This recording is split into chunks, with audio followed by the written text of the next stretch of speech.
See, this is going to be a good Sunday sermon.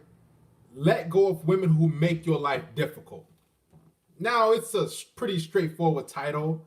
It's like, duh, let him go if she makes your life difficult. But do you know how many men right now are dealing with women, either dating, in a relationship, got some sort of situation of fling or whatever, and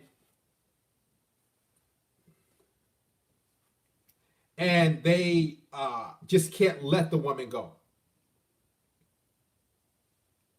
Shout out to Mr. Malik, Dean, Brother Ralphie, Jeremy Warner, all Apex Predator members. Shout out to Mr. Samuli. Great to see all you guys. Mitchell Meyer. Great to see you, Jay. If I have not shouted you out and I have not answered your question, that means you're not an Apex Predator member, or you're not a moderator, clearly, or you never donate to the church or support. So if you want to ask me, I think like who's the guy? Big Ape says, "What's the business, big brother? How you doing?" Well, I'll tell you how I'm doing once you become Apex Predator or you donate to the church. Have it your way. Great to see you, Dire Venom. The man is back. I haven't been here a hot minute. Been busy. Yeah, I ain't been here for a few days.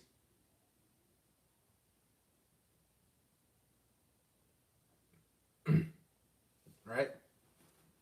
Let go of women who give you a hard time. Now, the reason you want to do this, and the funny thing about this is, and the messed up thing about it is, too many guys are constantly dealing with and exchanging energy with and in relationships with, shout out to Amir Brown, with women who just give them headaches. They're not coming through. They're not putting out. They're all these silly games. The question is, why do you guys continue to deal with women who make your life difficult? I really want to know. Great to see you, Unique Man. I'll rewatch this live later or tomorrow for sure. Thank you, Mr. Unique Man. This is going to be mind-blowing. It's going to be good.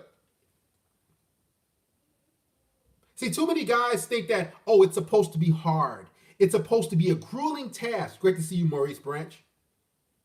It's supposed to be, we got to jump through all these hoops and do all these silly, crazy things just to get a woman to hang out with us. The Cash App is in the chat somewhere. Moderators, go put the Cash App in there.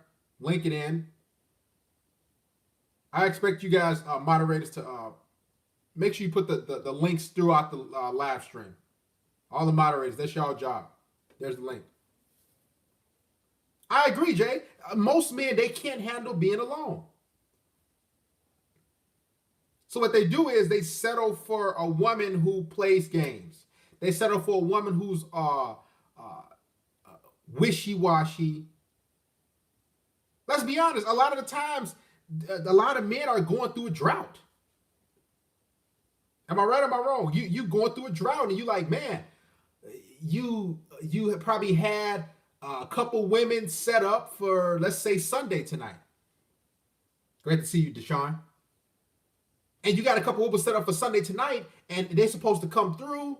Let's say one's supposed to come over at 1 p.m., another one's supposed to come over at 7 p.m., and both of them flake on you. Both of them cancel. Now you're like, man, I got to go back to work a whole nother week. And now it gets hard. So what you do is you allow those women to flake on you and cancel and give you some goofy excuse. And then you just say, well, it's okay because that girl looks good. And you try to hold on to her. Shout out to Mr. Jefferson Moise. I appreciate you, Mr. Jefferson, for contributing via PayPal. Or excuse me, via Cash App. Give Mr. Jefferson a hand clap.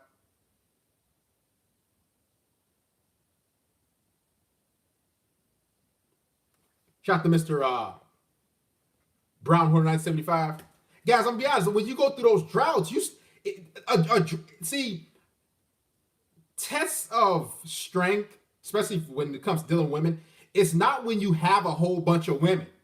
Cause like I have women like 3, 4, 5 women easy. They text me good morning, handsome, how'd you? And I'm chilling. I mean, they slide through, coming through. But then when those women drop off, that's when the real test comes. That's when the real you will show up, because you like, man, I'm going through a little drought, and those droughts will always show you who you really are. It's kind of like when you broke, when you have no money. Now, I'm not comparing women to money, but they kind of coincide with this example. You don't got no money. You like, man, you lost your job. Now what do? You're trying to figure out what's going on. Right? Shout out to Mr. Unique Mind, cook for us tonight. So when you guys allow these women to make your life difficult because you're on a drought, what's going to happen is they're going to make it even more difficult, because you're going to compromise your standards and your blueprint. You're going to be like, man, I guess I'll let this slide. She ain't showing up tonight, or she's showing up 3 hours late. I'll let this slide. Because you know you don't got that other option. And you're like, man, since I don't got that other option, then I don't know. I guess I'll let her disrespect me a little bit. A little bit of disrespect is cool. Long as I get my options up. I got to get back. Right now, I ain't in the field like that. I don't got that many options. So I let her play games with me. I let her disrespect me just a little bit. It's all cool. She called me knucklehead. And you know you want to check her and call her out. Let's be honest. She called you big nose. And you like, you know it's a test. But you like, yeah, I'll just go along with it, because you know you want to smash, and you don't got no other options in your pipeline. Shout out to Robert A. I've been there, man. When you allow women to linger on a little bit longer than they're supposed to linger. Instead of you getting rid of women that's in your roster, you say, man, I'm getting rid of this shit. What you do is you say, well, I'm just gonna keep her on board, whatever, until you get another chick. Or 2, 3, 4 other women. A lot of guys can't let women go who make their life difficult, because straight up and down, guys, it'd be hard to get out there for most dudes, man. Let's keep this 100. Jonathan Wayne said, Harris, would you just pump and dump easy chicks? How about, would you just contribute and donate like everybody else for your question?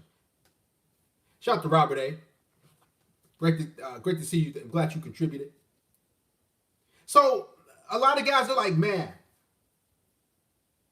it took me the intestinal fortitude and courage to get out here and talk to this female at Target. It took me some real effort to get out here and talk to that attractive girl at the gym. And man, we kind of hit it off a little bit. Y'all maybe date or hang out for like 3, 4 weeks, maybe a couple months. Then she start acting wishy-washy, and you like, man, and you can feel her drifting off. Like, y'all know y'all been in that feeling where you like, man. Shout out to Mr. Jeff for contributing his shekels via Cash App. I appreciate you, brother Jeff. Y'all know y'all been there. I appreciate all the guys who are supporting me. You just sitting there like, oh man, I got to get back out here again. I thought everything was cool. No, I'm not going to do a rabbit hole today. And you're like, man, I thought she was on point. I thought she was on my program. And now I got to get back out here. And that chick was most likely attractive. She was a good looking girl. You finally, had the guts to approach her and start up a conversation. You probably hooked up and had sex 3, 4 times. And now she's just like, just drifting off. And now you're like, man, I got to get back out here. See, Booster Coyote, a lot of guys, when you say send her back to the streets, a lot of guys, it's hard to send women back to the streets. Let's be honest. A lot of guys like, yeah, she for the universe. She for the sidewalk. She for the streets. Yeah, you're right. Of course she for the streets. But for most dudes, it's hard. They switch up. Guys, you got to understand. Let me say this. When guys are on YouTube in the comment section, not saying you, Boost Coyote, but just in general, when guys are like, yeah, she for the street. She behind the scenes when these cameras go off, I live a life, you live a life, and I guarantee you these dudes ain't getting rid of chicks like that. They ain't sending these women back to the streets like that. They ain't like, oh man, all right, you playing games? That's it. These dudes giving these chicks chance after chance after chance. When the cameras are off, I promise you. Yeah, man. See, man, these chicks for the streets, man. They for the highway. Yeah. But guess what? When that camera go off, you know you like, man, man. You start thinking like, yeah, I want to get rid of her, but you start looking at her, pics and her butt. You like, man. And then what comes to mind often is you like, man, am I gonna be able to get a chick with a butt like that? Let's be honest. A lot of dudes, they go in there raw women. Woo! We gonna eat tonight, ain't we? Press 1 if y'all ready for me to eat. Huh?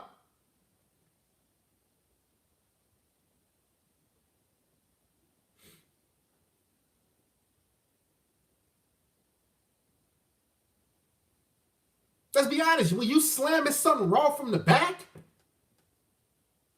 yes, raw. You like, man.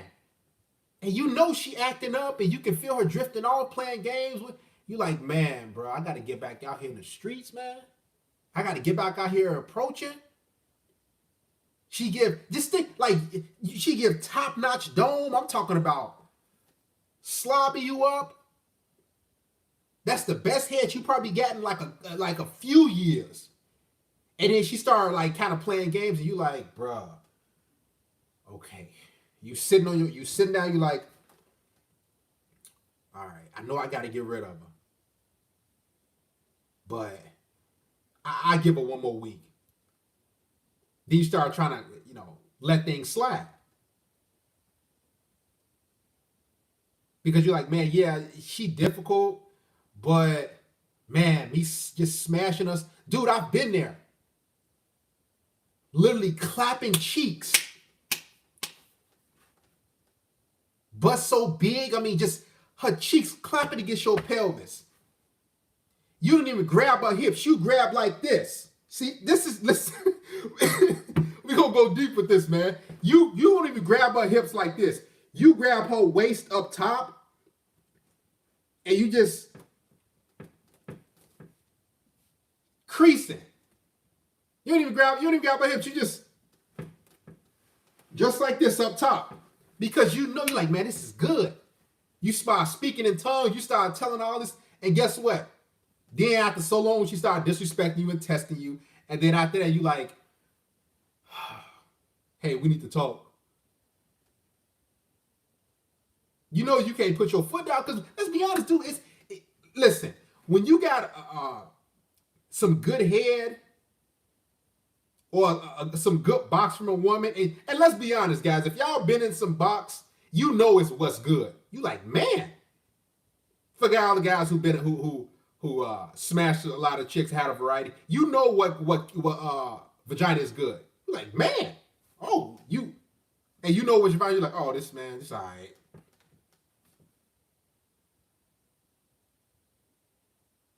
You start feeling some type of way. You're like, man, bro. You start just allowing different things. Allowing difficulty, allowing disrespect, allowing games being played, allowing her to show up late, allowing her to flake on. It's just, listen, let go of difficult women, because let go of them sooner rather than later. Because if you don't, what's going to happen is she's going to play more games and it's going to get worse. And you're going to wish you would have let her go.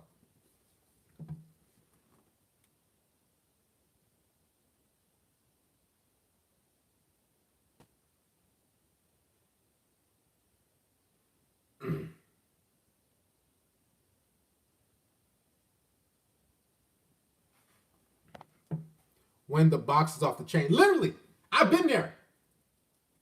The box of vagina, you like, man, this is too, you like, man, this is too good. I remember I was smashing this one chick. I'm like, hey, this is too good. I straight up told her verbatim.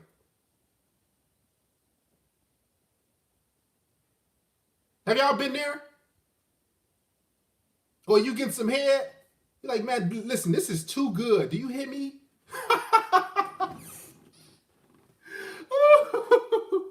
Listen, I know it'd be difficult, but you gotta let it go.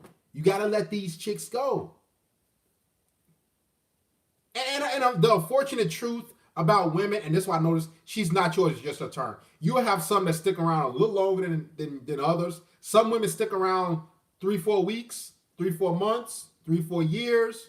Some women stick around 3-4 days, and that's it. I had women stick around like 3-4 days, 3-4 weeks, 3-4 months, 3-4 years. But guess what was coming out of all of them? They all left. And here's what's funny thing, guys. You got to realize a woman being difficult is not really because of you per se. Like a lot of guys think like, man, I don't got no game, man. My alpha, my alpha frame, it ain't that solid. No, a lot of women, they just, let me tell y'all something. I read a comment. Let me read this comment for y'all, man. And I was just browsing around. I like reading through comments.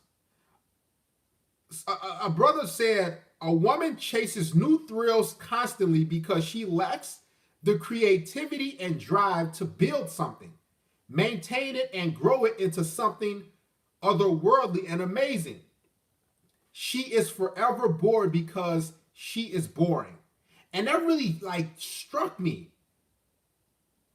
Because I'm like, that's true. Guys, you understand, women get bored. So when they get bored or they're used to routine, they'll intentionally just make it difficult. You're like, dude, I was dealing with this chick a while back. She came through 3 times. Everything was good. Communication was cool. Everything was good. All of a sudden, she just flipped the script. She was like, something about maybe and all this other stuff. I never forget. I'm like, then you know what popped in my head? Here we go again. And I noticed these women, guys, it's not necessarily nothing you did. It's just that they're boring. They get bored extremely fast. So then they just like, okay, I'm doing what to do. That's why I tell you, it's just not yours, just your turn. So never get upset or feel some type of way if a woman flakes on you, if she ghosts you, if she just start acting willy-dilly-nilly. All you gotta do is, all right, I'm on to the next. Literally, dealing with women, guys, it's a revolving door. You get, even if you got something good, bruh, don't even, I've been in pretty much great situations. Good situation with women. All of a sudden, it just started making things a little difficult. Started getting a little bratty. I said, here we go again. I didn't say it out loud. I said, here we go again. I did. I said, let me get back out there. Now we hung out, a few more times, maybe a couple of weeks or a few more months. Then I just knew they was gonna dip. Because you understand, when women start acting difficult, what she's trying to tell you guys is, hey, I want you to end this thing, but I don't have the guts and courage because I'm a female and I'm born with a vagina, so I can't end it. This is why when women start just making things hard, she wants you to end it. She wants you to say, it's over with. Leave me alone. But she can't do that. Because remember, women don't have any courage. They don't have any confidence to end things per se. Now, I think that some women do, but they like to mess things up completely. This is why women say, we're just at different places in our life. You're like, what are you talking about? Different places? And you're like, they're like, I just think, I just need some space. You're like, what are you talking about, bro? All right, let me just get back out here. Let me get back out in the streets. Let me go to Target. Let me go to the gym. Let me go back out here and start approaching, talking to new women. And guys, you gotta understand, it's not, now there's some small things you might be doing, but overall, it comes down to this. The reason why women make things difficult most times is because they're bored. And they they need to spice up things. They need to get things going. They need to fight. They need to argue. They need to do something. They need to cause some sort of friction between you and the situation because they're like, okay, guys, let me tell you something. and I'm gonna drop a gem on y'all real quick. Most women have never had a normal relationship or situation where everything just flows smoothly and everything was cool. So when they meet a guy like you, like yourself or myself per se, what'll happen is you're on the straight and narrow. You got your business, your job, your everything going. You go to the gym. You're pretty structured. So when women get with you, more often than not, they're like, oh man, this dude is too like he wants to get together at this time, this date. He wants to get together at 7 p.m. on Sunday. Okay, but and she like now she has to buck because she's like, this is not normal. I'm not used to guys setting a time and a date. She's not used to guys like being timely and do like I'm telling y'all guys, these women are used to dudes like, what are you doing? Let me come through, and they're like, okay. So when they get that time, date, and place for you from you, they're like, because they're not used to structure and consistency. I'm keeping it real, man. This is not just with black chicks. It's with all races of chicks. And I'm gonna be honest, most women, the reason why they act difficult when you try to set times, dates, and places because not necessarily they're not attracted to you, is because they're like, if I show up at this time, date, and place that he's scheduling, what that means is I'm weak as a female if I follow his lead. Guys, I'm telling you, I talked to a lot of women.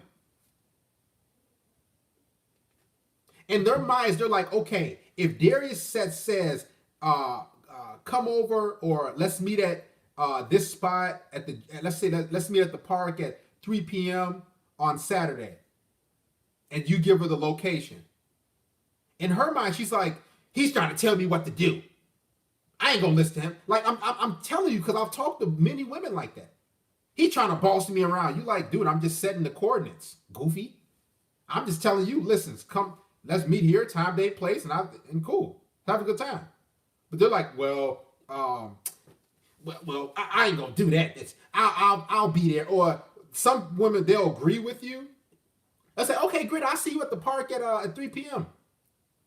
At you send her the destination, the logistics. Come Saturday at 1 p.m. She's like, hey, I'm kind of hungry. How about we go over here and eat?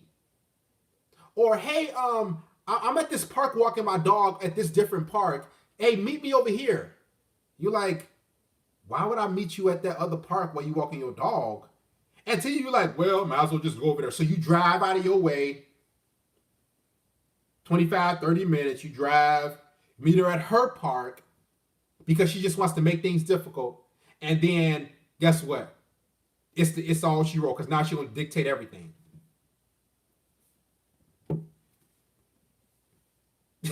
Like, guys, you got to realize women making things difficult, for the most part, it's not even about you. Some of these women know they can run game on these guys. She can tell if you a sucker. Yeah. Shout out to Mr. G Money. Great to see you, Mr. Dusan. He says, Darius, can you give me some introduction topics I can talk about when a girl comes to my house so I can escalate and move to more intimate topics? Yeah, and I got more of that information. Mr.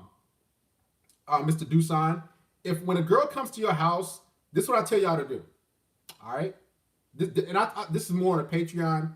You guys, y'all got to get in there. Somebody plug the Patreon in there. Matter of fact, I'll do it. Moderators, y'all slacking on me, man.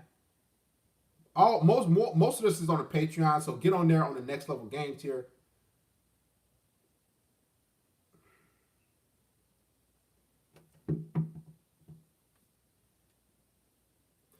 When a woman gets to your place, here's what you do. This is next level stuff. I mean, because I've been in the field and I've done it multiple times. When she gets there, you say, hey, I just got in from the gym. I don't want to hug you right now. I'm going to hop in the shower real quick. But hey, you can sit on the couch and make yourself comfortable. Now, when you go hop in the shower, you get cleaned up, yada, yada, yada. Because you should be working out anyway, right? Am I right or am I wrong? I assume you guys are getting fit. Throw on some boxers and no shirt and throw on some socks. So the thing you got on is when you get out of the shower, some boxers and some socks, and when you get out, you just like, okay, hey, I'm fresh now. All right, give me a hug. So now you already set the mood. Boom. So she's giving you a hug when you only got your boxers and socks on, no shirt. Now I assume you guys are fitting in shape. I assume you've been working out, getting your gains ready, getting your gains up. So now when she's there, the mood is already set. She knows what's basically gonna happen. Now you can sit and talk about, hey, do you like your hair pulled? Do you like your hair played with? Things of that nature. What's your favorite position? I talked about it in the video a couple times. Ask her, so what are your 3 favorite body parts on a guy? Most women, I noticed when I asked that question in the past, they say penis. Penis is a top one that comes up. Or they'll say like penis, chest, and arms. Trust me, I've done this many times, so just do what I say. That's all you gotta do. Don't try to think outside the box. Don't try to be like, well, Darius did say this. Let me do something different. Okay, go ahead and do it your way. It never works. All right? So that's tips. Other than that, go to the Patreon. We got more tips and advice. That's the intricacies I can't put on the main channel because it's too valuable. See, there's only certain things I can put on the main channel. Somebody said for certain guys that won't work. You see how most guys think? And this is why guys don't have the quote-unquote success with women. Like, let me say this. I don't have any sympathy for you guys not getting sex. I have no sympathy for it's 267 of you guys. I don't have any sympathy for you guys being frustrated, not getting laid, not getting the women that you want. I don't have any sympathy because it's all on you. It's all about you putting yourself out there and making things happen. If I'm telling you guys what to do and it's been done already, guys are saying, oh, hey, that's from some guys it's not going to work. Have you tried it? No, you haven't. That's the thing. Guys, let me say this before we continue. The vast majority of guys' confidence level is extremely low. Most guys dig their own grave. This is why you see these black pill channels blowing up. Because they have no confidence. Because they don't believe in themselves. Because they're straight up scared to make a move. How can you be scared of creatures who are weaker than you?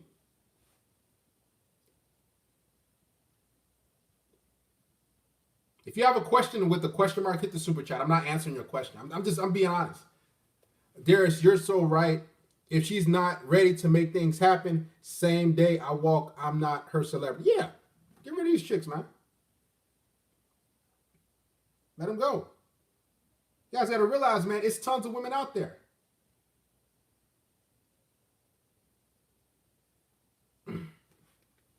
How can you be scared of a preacher that's weaker? Literally, she's weaker than you. Guys, let me say this, man. This is why I tell y'all get off them dating apps. When I approach women, and like, you gotta understand, the women that you interact with in real life, they're far, far more attractive than these women on dating apps, by far. And their egos are far lower because they're not hiding behind the screen. So when you interacted with them, guys, I'm gonna be honest. If you look at the women when you're talking to them, a good 7 out of 10 of them are kind of shaken. They're kind of nervous because they're like, they're just humble. They're like, because 9 times out of 10, most dudes don't interact with them like that.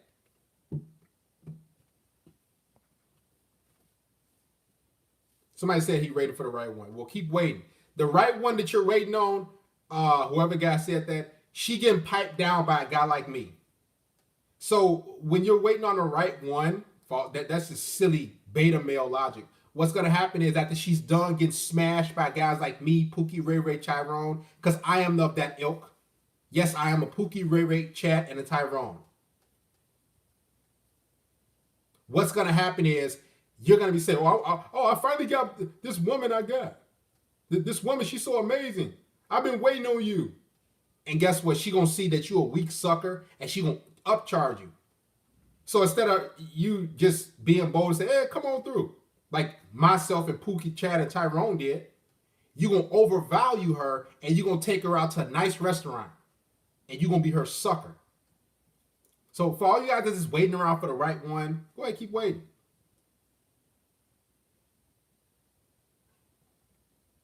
keep on waiting. You only have one life. Don't waste your time. Yada yada yada. I noticed the more I keep eye contact, the more she either stumbles under pressure or keeps the contact on. Yeah, like guys, when you make an eye contact with women, guys, let me tell you something. In person, get off the apps. These women don't have egos in person. Like I've approached hundreds of women. Let me tell you something, man. I like some dudes think, oh, a woman gonna meet to you. She's not gonna fucking. Oh, I want to get this monetized. I gotta get paid. She's not gonna freaking meet to you.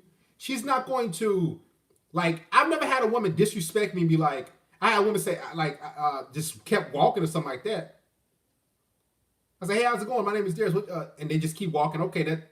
But I never had a woman say, like, just straight up disrespect me. Ew, you're too tall.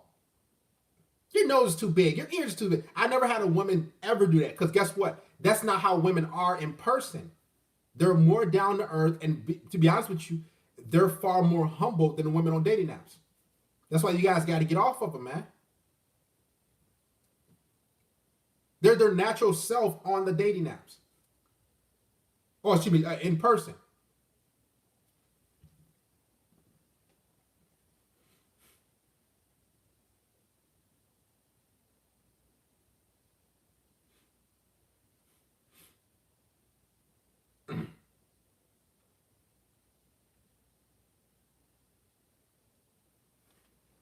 I seen a dude cold approach in public and get roasted.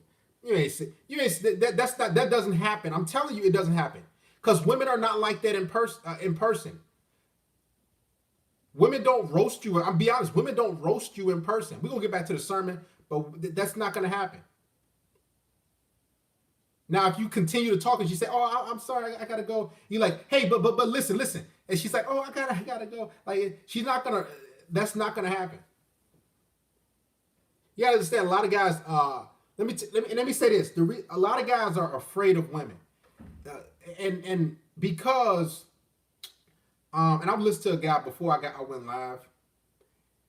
The reason why guys are afraid of women or afraid to interact with them or whatever, truth be told, they have an image to uphold.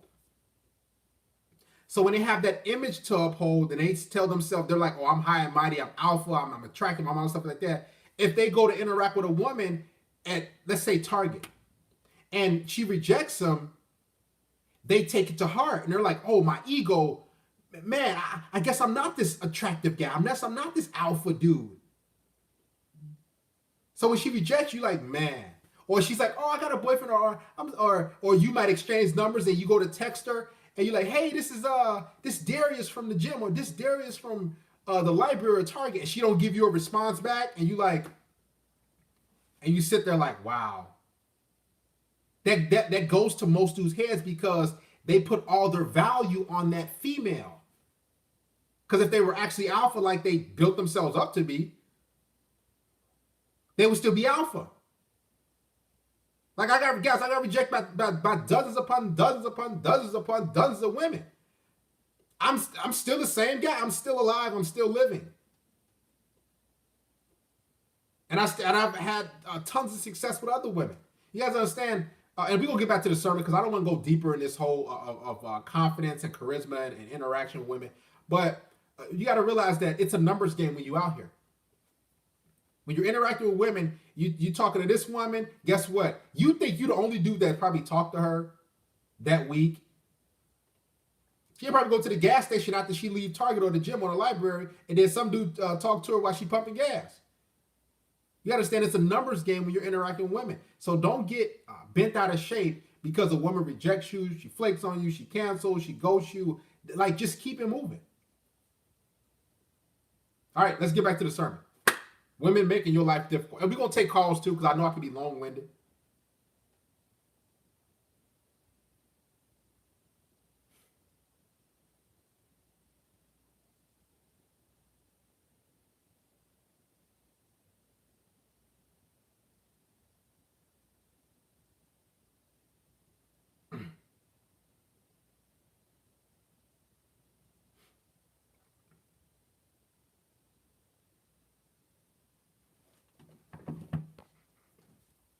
Rejections are no big deal.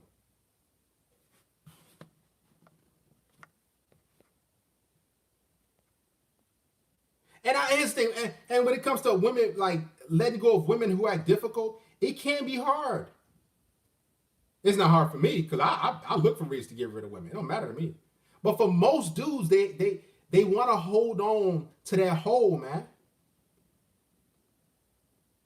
Let's be honest. What dude wants to continue to get out there and interact with women? What dude wants to continue to talk to and interact? Like, let's be honest. That it can get nerve-wracking for most dudes.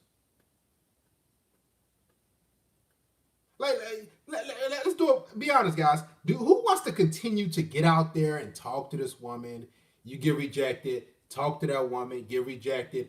Talk to that woman. Get rejected. Talk to that woman. Talk. You like, man, dude. If you like a one-on-one consultation, let me send you the email. I'll drop the email in there. And it's for any guys, man. Email me. Let's set up a consultation. Me and you. There's the email.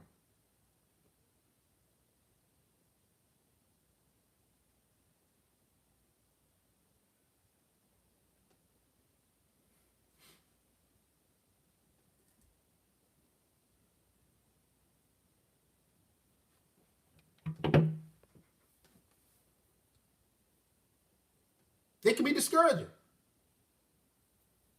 It can be exhausting. But the fact of the matter is, it's part of life. Somebody said, well, it's a waste of time to constantly approach women at all. Here's the thing. And you have two options, guys, in life. I noticed when it came to women. Here are the two options you have in life when it comes to women. Everybody listening, press 1 if you're listening, because I'm going to drop a gem for y'all.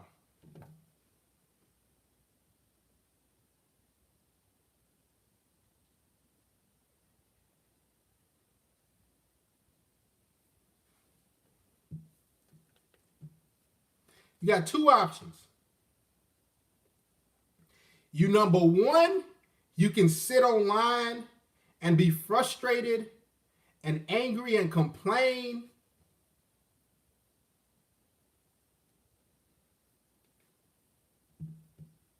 You can be bitter.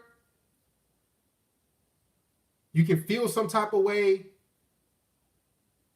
You can be frustrated. You can comment, go from Reddit posts to different videos. You can do that. You can use all that frustration and sit online or whatever. Or you can actually get out there and make things happen and go for what you want. Because guess what? The only reason why most dudes are complaining and frustrated with women is because they just feel like that they're inadequate or they can't get the women that they want or women are difficult. You only have two options when it comes to dealing with women. You either play the game or you sit on the sideline and basically complain and be frustrated. Those are the only options you have. Like, I wish I could give y'all some other option. Be like, well,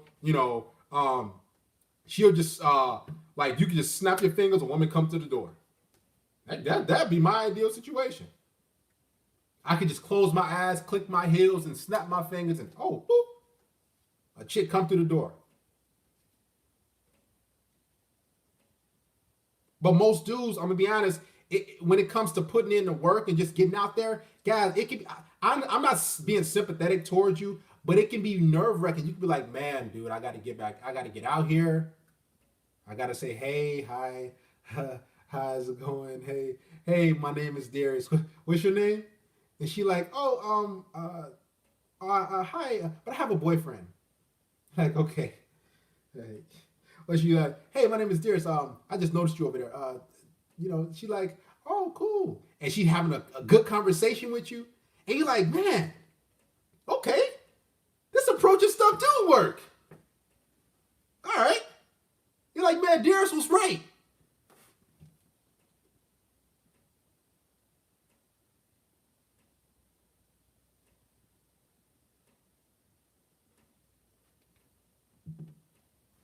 You're like, Darius was right. All this approaching.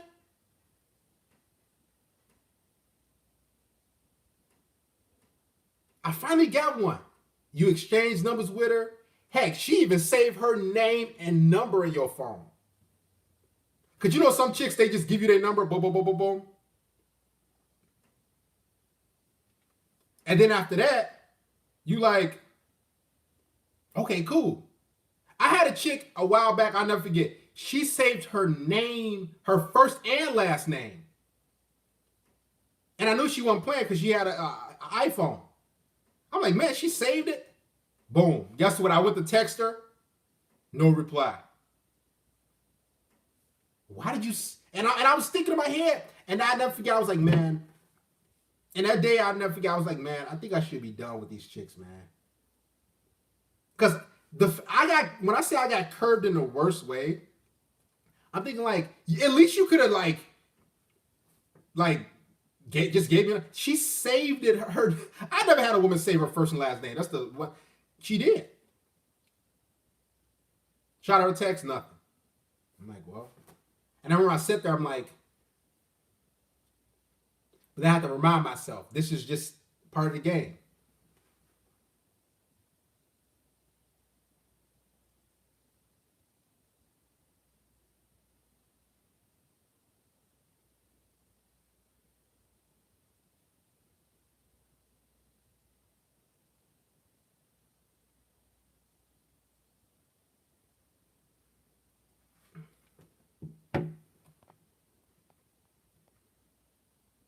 Kato says, get them lights up. Darius is spitting cosmic ether. Much love from Norway. Shout out to Kato. Yeah. You like, man. She said the problem is average guys fear approaching because they don't want to come off as a creep. Well, it's that, but at the same time, a lot of guys, they're like, man. Let me say this. It takes a different type of man to get shot down once, get shot down again, get shot down 5, 6, 7 times. You like, all right, man. Then you start looking at yourself like,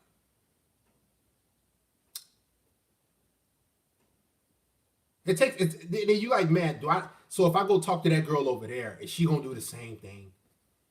Or if I exchange numbers with her over there, is she gonna, when I text her, she ain't gonna, you start thinking all these different things. And you're like, man, dude.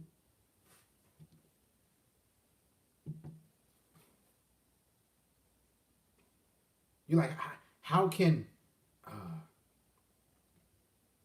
I, you start thinking.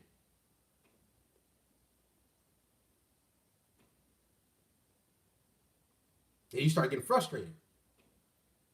And you say, man, I'm tapping out. Let me go to one of these Black Pill channels and gather together and let me subscribe to this guy because, man, I tried my luck and I'm done. Dude, guys, let me tell y'all something, man. I understand how it feels. Now we're getting to the root of it. I understand how it feels when you're talking to this woman and you're talking about 5, 6, 7 of them, and then you get numbers. And I'm not talking about being nervous. I'm talking about just being fluid, you being cool, everything, and then you don't got no date set up. You don't got nothing. You like, bro.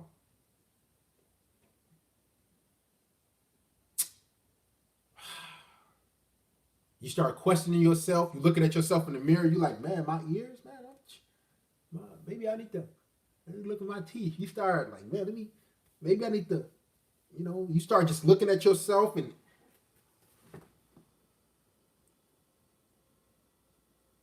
I know how it feels when you actually out there, but the fact of the matter is it is a numbers game.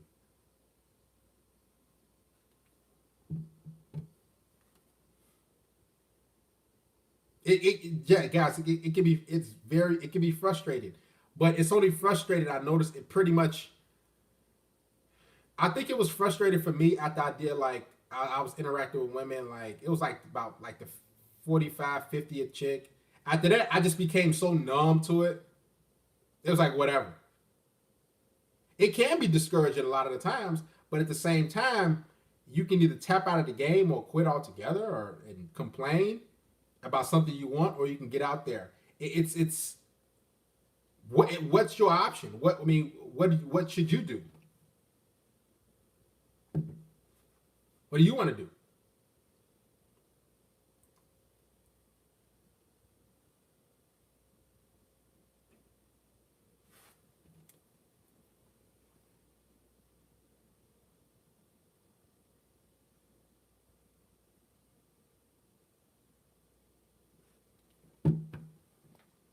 Honestly, the game's actually becoming easier because so many men simply quit. We are truly in abundance if you think about it. It's true. We are truly in abundance because most guys quit. They're like, man, forget this, man. Or they get, a dozen rejections, that'll make you tap out. Heck, 2 rejections will make you tap out. Like, bro, man, forget these chicks, man. I'm going my own. I'm going my own way, man. Like, let's be honest. A lot of you approach 2-3 women. You like, man, dude, I'm done. It's easy to prescribe to that type of content because you like, why can't it be easy? Why you just think about haven't y'all thought about this? You like, man, I approached this female. We had a good interaction, and now she don't want to go on a date with me. You like, that can really hinder a man's confidence. Now, it don't bother me, but it can really it can start itching at you. You like, man, then you can start getting real cynical and feel like, man, these chicks, man, I see they got it out for me. I can see these. It can be online dating. It don't have to be like interacting with women in person. Just online dating. You start getting matches and everything. You like, and you start exchanging contact information. Females like, oh, I don't get my number out that fast. You're like, what the? Or females like, let's talk on here more. You start thinking like, bruh. And you start getting kind of mad. You like, listen, man. See, these chicks, but guess what? You got to move on. Let's get back to the difficulties of dealing with these chicks, or why men can't let go. Because you have to let go of women who are difficult.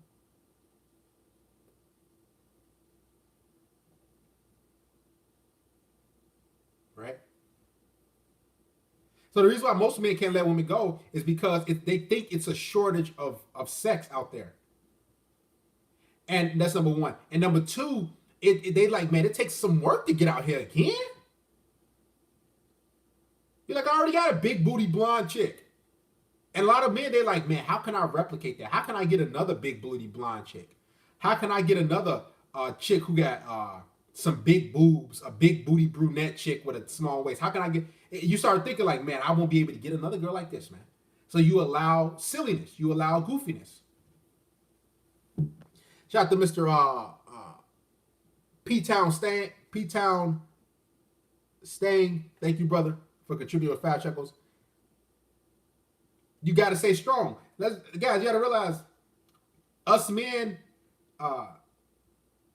we have most of the power. Right? Somebody said, thoughts on no fab? Donate to the church. I'll tell you about the thoughts on no fab. Hit the super chat. So many guys have a scarcity mindset, and it's a mix of scarcity mindset, and it's a mix of like, man, I got to like putting in the work. I got to get back out here, because a lot of dudes. I watched the live stream recently. I popped in on some dudes was like, man, I like us men. We got to approach these females. They don't got to do nothing. Like, let's be honest. Can't that be kind of nerve wracking, guys? This is a therapy Sunday session too. We getting it all out there. Can it be? It can be nerve wracking. You know, you got to get yourself together. And maybe she don't like the color gray. And now she's like, oh, I don't want to talk to that guy. You put your best, and you like, man, things ain't going your way. You like, man.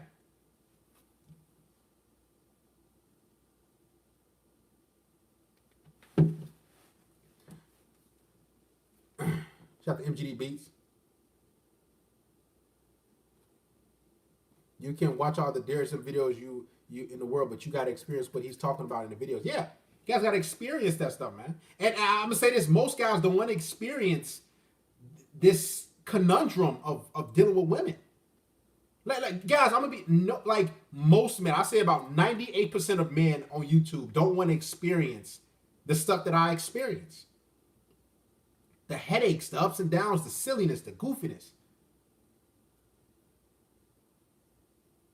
Women coming over your place, they kissing on you, they on top of you, you sucking they breast, And then she tell you at the last minute, oh, we're not having sex tonight. And you looking like, okay, all right, no big deal. Let's call it a night. That right there will turn you black pill right there. You know how many times that happened to me? At least a dozen times in my life. A dozen at least. Or a chick over, more than that. A chick over, touching on you and you at a spot, she like, oh, and you like, all right, let's hang out. She like, you see everything's going well. The conversation, the flow, then she just don't want to hang out. And you like, you start sitting there. Man, these. All right, bet. All right. Yeah, and it just starts bubbling up. Guys, I've been there, man. The power games, you could just be like, just trying to, and you can have genuine interaction, but guess what? When she shoots you down, what can you do? You just got to move on.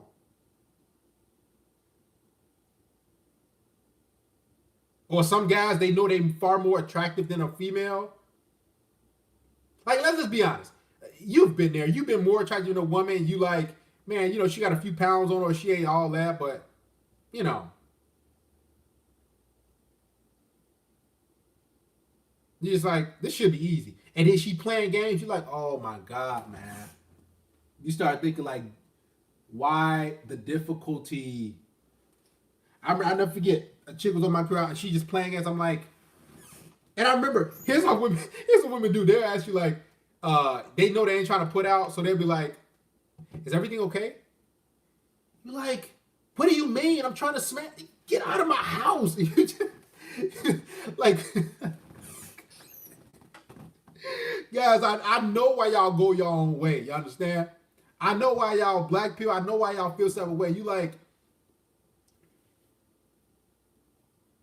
just go away. I never forget. I had like, it was this week. Within a 7-day span, I never forget. I had 3 different women. And it was almost like they talked to each other. I had 3 different women come to my crib. I set everything up right. Now, mind you, I smashed a lot of chicks in my crib. And it was 3 different chicks. It was one chick like on a Tuesday, Wednesday, and another chick on like a Saturday. All came through. Right? Chick came through on Tuesday. Everything cool. We mingling, talking everything. Watch her movies, eat. About to get sexual. She's, oh, I don't have sex on the first. She's like, no, I got to get to know a guy. I'm like, the Tuesday chick, I'm like, all right, let's call it a night. And in my mind, I'm like, all right, see, I got a chick coming over tomorrow, Wednesday. Now, I didn't tell her this. She left. The Wednesday chick come over tomorrow. She come over and everything. We kissing everything. I'm touching on her breast and touching her hair. She tell me the dirty stuff she like. And guess what? She like, I think we're moving too fast a little bit. Can we slow down? I'm like, okay, I'm 0 for 2. I said, okay. And in my mind, I'm like, okay, listen, I got a chick coming over Saturday. Let me get my mind together. I went 0 for 2 Tuesday, Wednesday. Saturday come, right?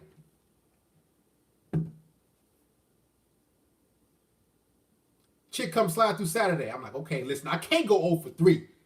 In the same week, I can't go 0 for 3. So she come through and everything. She got a good energy. I never figured she had like a top that like you can see her like half of her breast. So I knew, I was like, oh, okay, man, okay. At least I go 1 for 3. Everything cool. We chopping it up and everything. Heck, I even bought a candle or 2. I lit some candles and everything. Just a little bit different from the other 2 chicks early in the week. The Tuesday and Wednesday chicks. Sitting and everything. And something clicked in my head. I said, you know what? Let me just go ahead and try to get sexual right away. So while the food is cooking, I, get sexual, start kissing. She's like, oh, I don't have sex on the first night. I literally stopped. I don't know if I was looking at the TV. I'm like, she's like, is everything okay? I'm like, yeah. Got up. All right, let's call it a night. She's like, you sure? I'm like, yeah. Went 0 for 3 that week. But guess what? I ain't feed her no food. I said, listen, I ain't gonna let you get me. And I remember I was eating on my couch, watching some Sports Center highlights, and I'm eating. I'm like,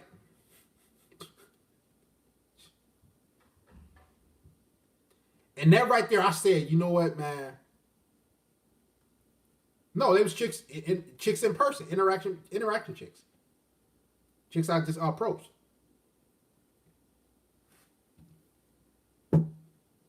So I'm like, all right. I start feeling. I said, man, these chicks, man, and it started to lead me down that road. Man, these chicks, man, they all goofy. I start to get real angry. And I remember I was sitting in the dark. I turned the TV off. I'm like,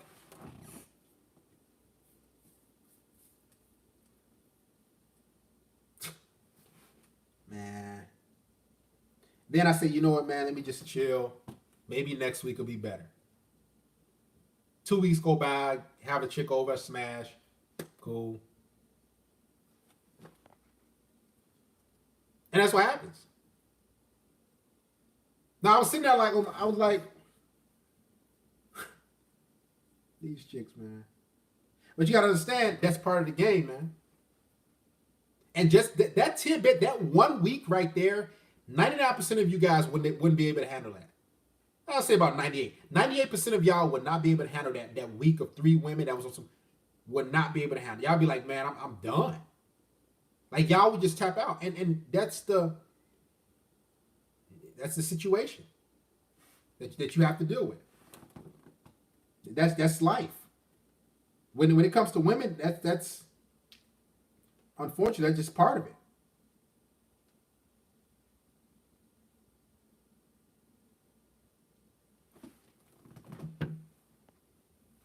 Yeah, a lot of that I've been done. Yeah, you would have been done. But that's the difficulty when it comes to dealing with women. Like just the ups and downs. This like here's what I found out when it comes to dealing with women and their silliness and their difficulties. You could do everything right in your mind, but that's logic in your mind. And I noticed the guys who are really good with women, they have 2 minds. They have the mind of the female and they have the mind of the male. Like, of course, I'm logical, but as the mind of a female, I'm thinking in my head, and the guys who are players, who are pimps, womanizers, whatever the case may be, they understand females. So when a female walks through my door, right, there's certain things and certain vibes and certain moves that have to happen so it can make things happen. Even when I'm interacting with women. The way I approach or interact with a dude, I'm not going to be like, hey, what's up, man? Or give him a firm handshake. It's going to be different. So you have to have 2 minds when it comes to dealing with women. Literally 2 minds. Women, they just have to have 1 mind. They're just like, woo. Matter of fact, they don't even have a brain. Let's be honest, women don't have a brain. They just show up like, they're like literally dodo birds walking around like, they don't think about messing up with you for the most part. They don't think about like the not seeing you again pretty much. Now, some women do that, but most of them, they're just like, just walking chicken heads. They're like, and you have to, be on your P's and Q's. Guys, it's extremely difficult having 2 minds like that. Learning game, learning interactions, learning this and that. But there's a payoff. Now, some of you might say, oh, the payoff is just some sex. Yeah, that's be honest. Everybody want to smash.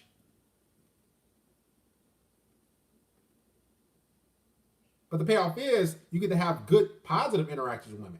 Now, all the bad interactions I've been talking about with women and the goofiness and the flakiness that I've been talking about in the past hour, guess what?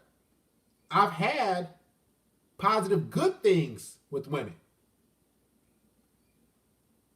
So a lot of times, women, you got to weed through all that. Just the better you are with interacting with women, the easier it is. You'll start to see a pattern and you'll have a blueprint. But most dudes are like, man, I ain't trying to get out there like that. Now, and I granted, it's not easy for it's not easy for most men to interact and deal with women. Most men will just tap out. And I don't blame you, man. Shout out to the MGDB. Darius, I got a story to tell you. This weekend on Saturday, me and a chick was talking and we set up a meetup. She stayed an hour and 45 minutes away and she did not answer. I was mad. Yeah, that's the thing. Why'd you go way out there? See, when you went way out there, guess what? She's like, okay, he's serving me.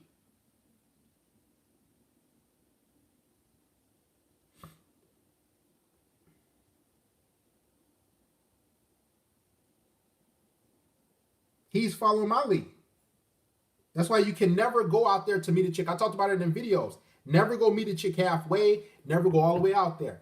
Usby says, what to say to make women stop when they walking towards my direction or I have to approach when women are standing still. When a woman's standing still, for starters, never approach a woman like or talk to her from the back. Like don't tap her shoulder or like make sure like you talking to her like y'all meeting like face to face pretty much. And all you gotta say is, hey, my name is Darius. I noticed you over there. Had to come over and say hi. What's your name? Boom. Hey, my name is Jim. Hey, my name is Ralphie. Hey, my name is David. I noticed you over there. I had to come over and say hi. Notice I'm not giving any compliments. I'm not like, oh, hey, my name is Darius. I saw you over there. You look so amazing. Look at you. Man, those lips, you look beautiful. I had to come over and say, you don't do that. Because then you pedestalize her. All you got to say is, you just make sure y'all standing kind of face to face, or if she's like kind of right here, you kind of face her in a way. And you say, hey, how's it going? My name is Darius. Or you could say whatever your name is. Hey, my name is Darius. I noticed you over there. I had to come over and say hi. Because, of course, you did. If you noticed her, I mean, clearly you, it's just an opener. I noticed you over there. I had to come over and say hi. What's your name? And you just extend your hand, guys shake hands, and go from there. It's really that easy. But that right there is so nerve-wracking for men. You're like, bruh, what if she got a boyfriend? What if you just start, and then you like, man, what if I'm too dark? What if I'm too light? What if I'm too tall? What if I'm too short? What if she don't like black guys? What if she don't like Mexican guys? What if she don't like Asian guys? You just start, or you like, man, she gonna reject me. I just know she is. You're like, man, the past 5 women rejected me. I know she gonna reject me. I just know. And then after that, you like, you know what, man? I ain't gonna do it, man. You go about your business, and then you see another chick. Next day, you're like, you know, I've been rejected enough. I ain't gonna do it, man. Then you do that for weeks, months, then months turn into a year turn into 2, 3, 4, 5, 6, 7, 10 years.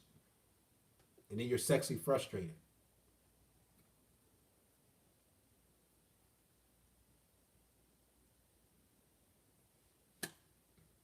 That's what it's like.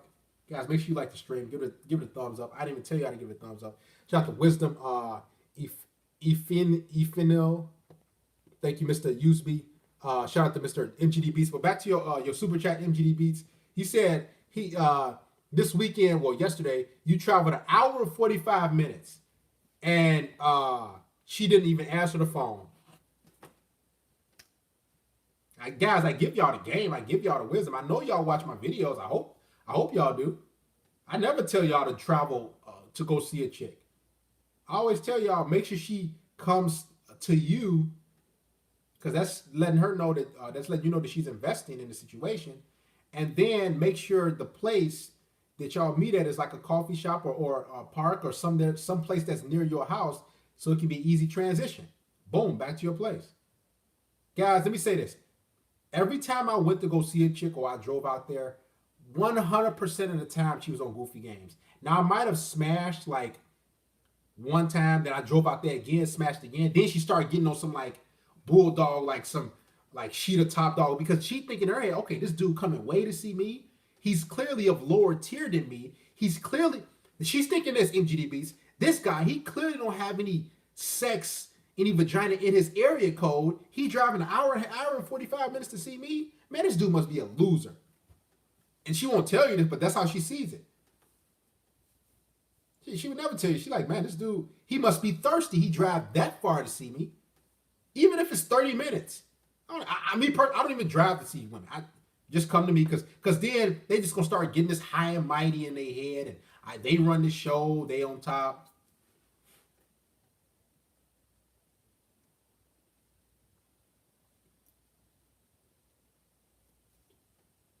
It's part of the game, man.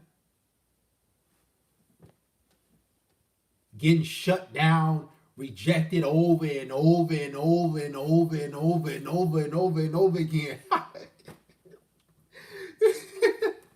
But it's life. You get numb to it. Shout out to Hassan Powers. Thank you for contributing your 5 shekels. You get numb to it, man. Even online dating when y'all on there. Like just the guys, it's even worse to know that you're better than all these chicks. Like to get rejected by an overweight single mother who's not on your level. That hurts worse than a female that you see at the gym who's in shape that rejects you. Because you know you can do better, but you're trying to get something quick. You're like, okay, these chicks easy on these dating apps. Little do you know, they get tons of dudes who interact with them or tons of dudes who's messaging them. And then you like, man.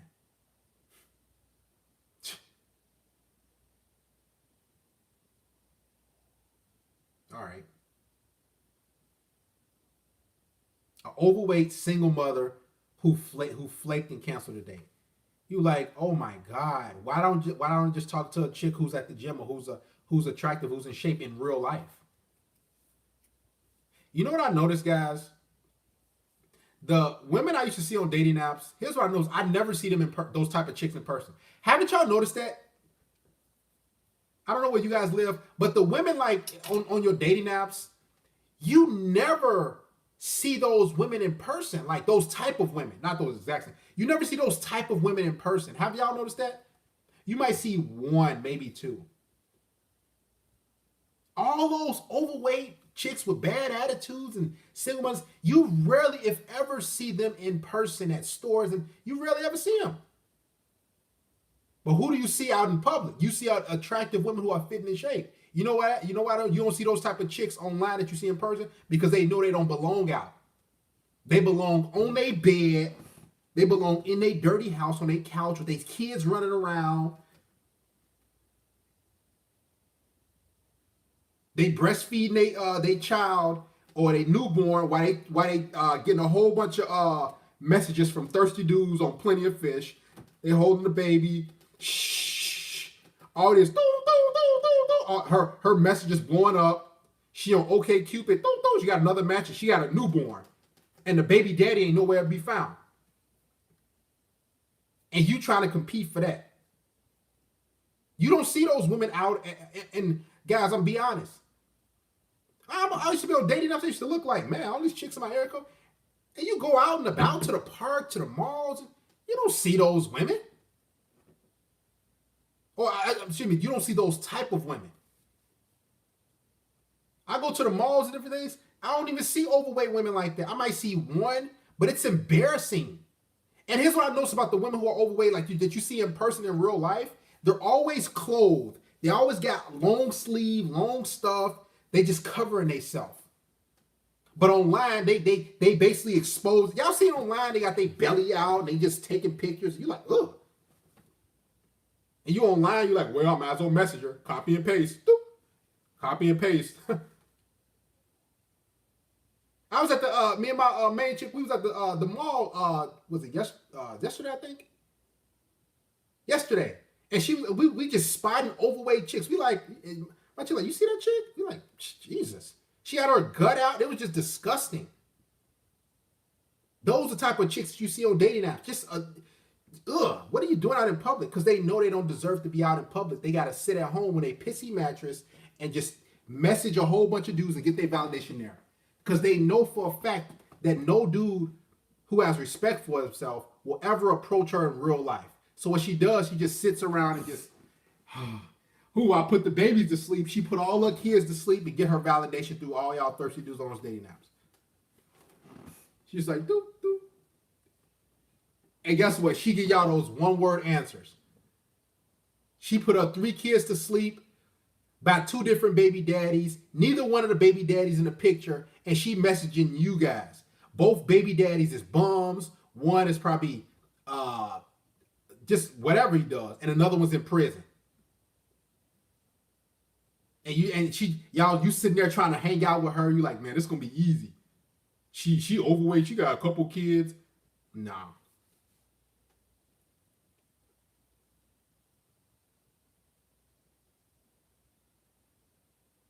I'm telling you, man.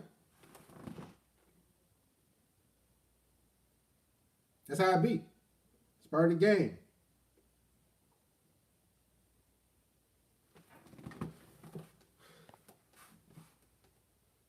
Literally. You sitting there, like you try to message her, you got out, and you just messaging chicks who are trash.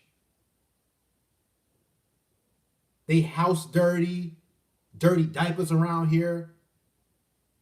All they house, just overweight, sloppy, been ran through, and all of a sudden they feel some type of way.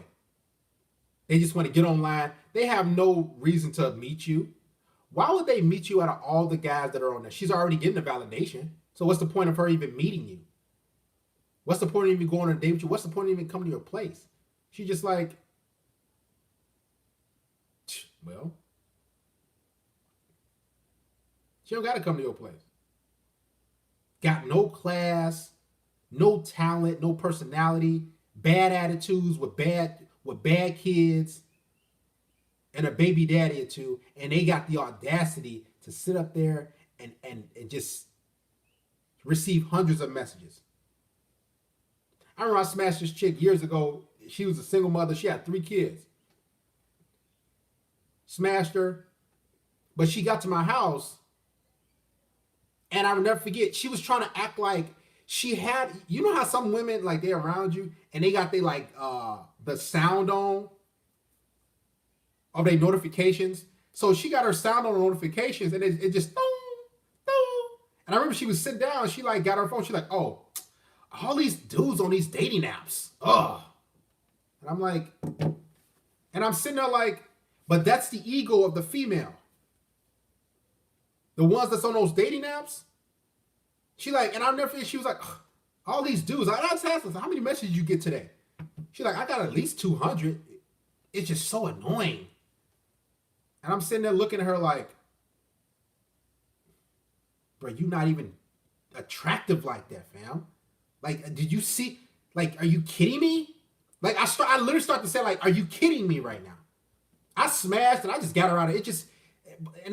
And what she wanted to do, she wanted to make it appear as though that she was so high in value and sought after. And I never forget, I asked her. I said, after I smashed, because, you know, chicks start feeling some type of way when you start asking those little questions. After I smashed everything, and, you know, I put my stuff on, eat some cereal. I was like, so, do you ever get, like, hundreds of dudes approaching you in real life? Like, on the dating apps, like, and she was like, and it made her think, like, and she's like, no. And all that high and mighty, because it made her think, like, and I'm like, you not even, because that was the only time I was going to see her. I didn't want to have her on my roster. I just, listen, I had a long day, come on through, let me smash.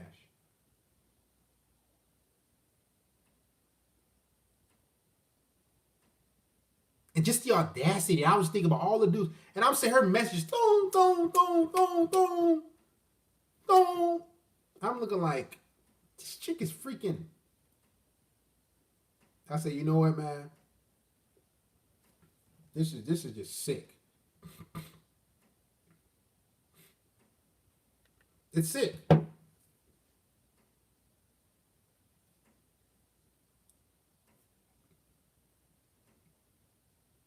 That's why I tell y'all, get off the apps, man. Because these chicks, man, let me tell you something. I think I met every female that I met off a dating app had some sort of issue. Like they just had something going on. Like you look at them, they either had a bad attitude, they had a few extra pounds, some kids, they live in situation wasn't right, like they had to take an Uber or something. Like their life was just kind of shredded. And even if even if they had a job, they would stand with a roommate.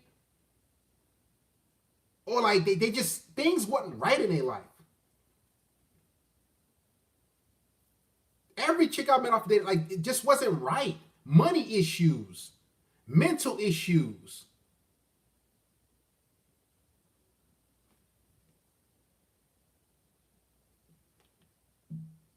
Amir Brown said you want info for consultation. Give me a second, man.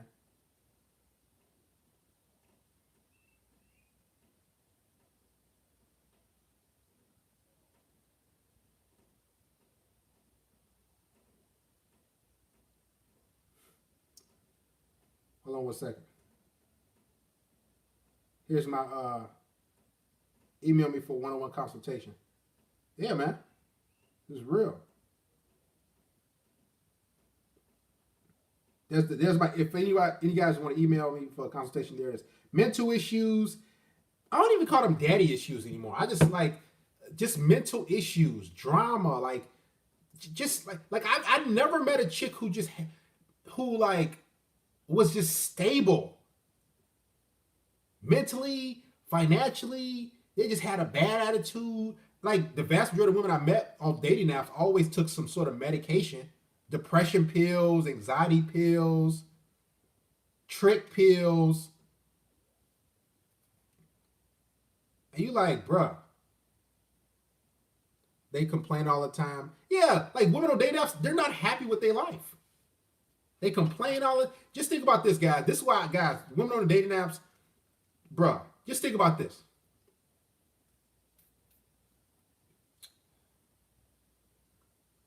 If a female has to get on a dating app, what that's letting you know is she's not all that attractive and she doesn't have any suitors. She doesn't have any men who really want her in real life. So she has to resort to a dating app where she gets hundreds of messages per week, hundreds of messages per month. So she can feel like she's important. So she can feel like, yeah, the playing field has been leveled. Let me say this. I'll say this too, because you got to think of this, guys. Let me say this. Every single woman that you guys have hooked up or had sex with off a dating app or got in a relationship with, every single one of them, you have been head and shoulders better than. Every single one. You know how I know? Just think about this. If she has 100 dudes in her inbox, she's going to choose the dude who is 10 times better than her in every shape, form, and fashion. So just right there, she's going to choose the best dude. So you're already dealing with trash. Starting at ground zero. Shout out to Mr. Scott Gwynn. Fiji Fund donation for you, Darius. By the way, can you explain for the she, her thing in the bio? Oh, yeah, why you should avoid. Guys, when I say avoid women who have she, her in their bio, it's easy. Those type of women who have she, her, what she, her means, and I'll type it out real quick for you guys so you guys can see. I'm quite sure y'all been on social media and y'all seen this right here. What she, her means, it means that she's only following the female. She's only going to submit to the female. She's only going to do what she wants. She, her, which means she's thinking about the group, in-group preference. She could care less about pleasing a man. Okay, she, her means she's a feminist. That's it. She, her means she is a feminist. That's it. She's only thinking about herself. She's selfish. She only cares about, matter of fact, she don't even like men. She doesn't like men at all. That's why women put she, her in their profile. It's just another form of feminism. So she has those pronouns, just don't even do it. Now you can smash or something like that, but those women are never good partners. Those women they're not looking to advance. They just think they're better than you. They think the female is above the man. They think the female doesn't have to listen to the man. They think the female doesn't have to follow, submit, nothing. Just liberal. Thank you, Mr. Robert. A liberal progressive mindset. There be women to say on their bio, God first. It'd be annoying because they messing around. Yeah. Silly goofiness, man. It's part of the game, though. Yeah. Look, just look on Twitter or Instagram or Facebook, whatever. Like she, her, just look at it. And look at her, like just look at her quality of life.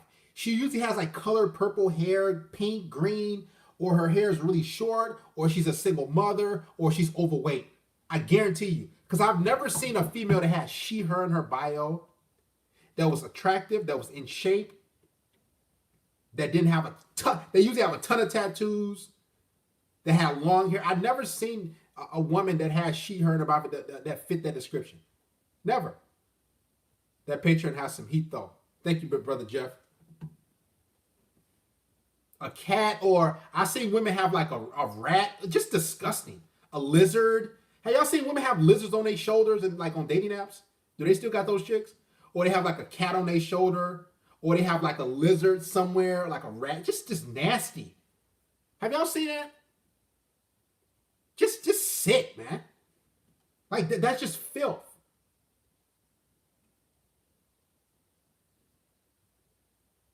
Jesus.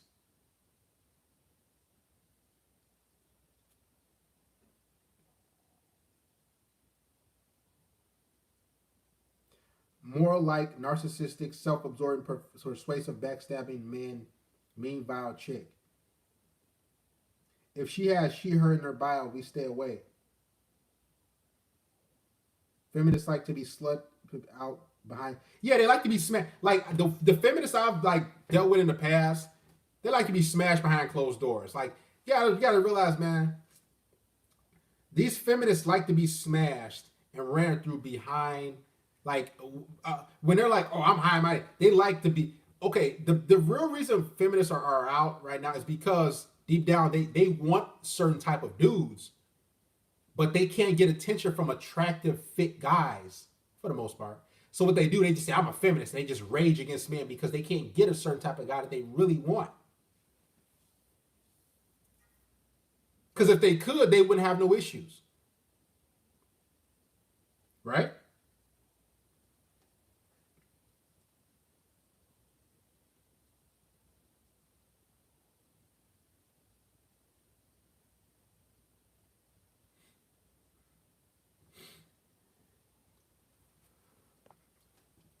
The women you just described, I saw that type at the store and furried and left.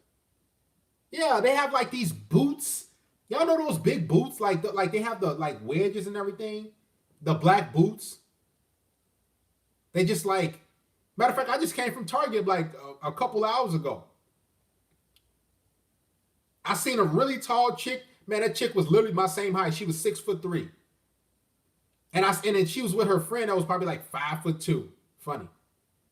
And I just happened to look because I'm socially aware of everything. And they both had on boots, and one had colored hair, and one of them looked like, both of them looked at me. I'm like, dude. And that's the thing about feminist chicks. They love black men. We're gonna dive deeper now. Should we go deeper? Press 1. This how black men kind of got it. I don't want to say tough. We're going to get into this.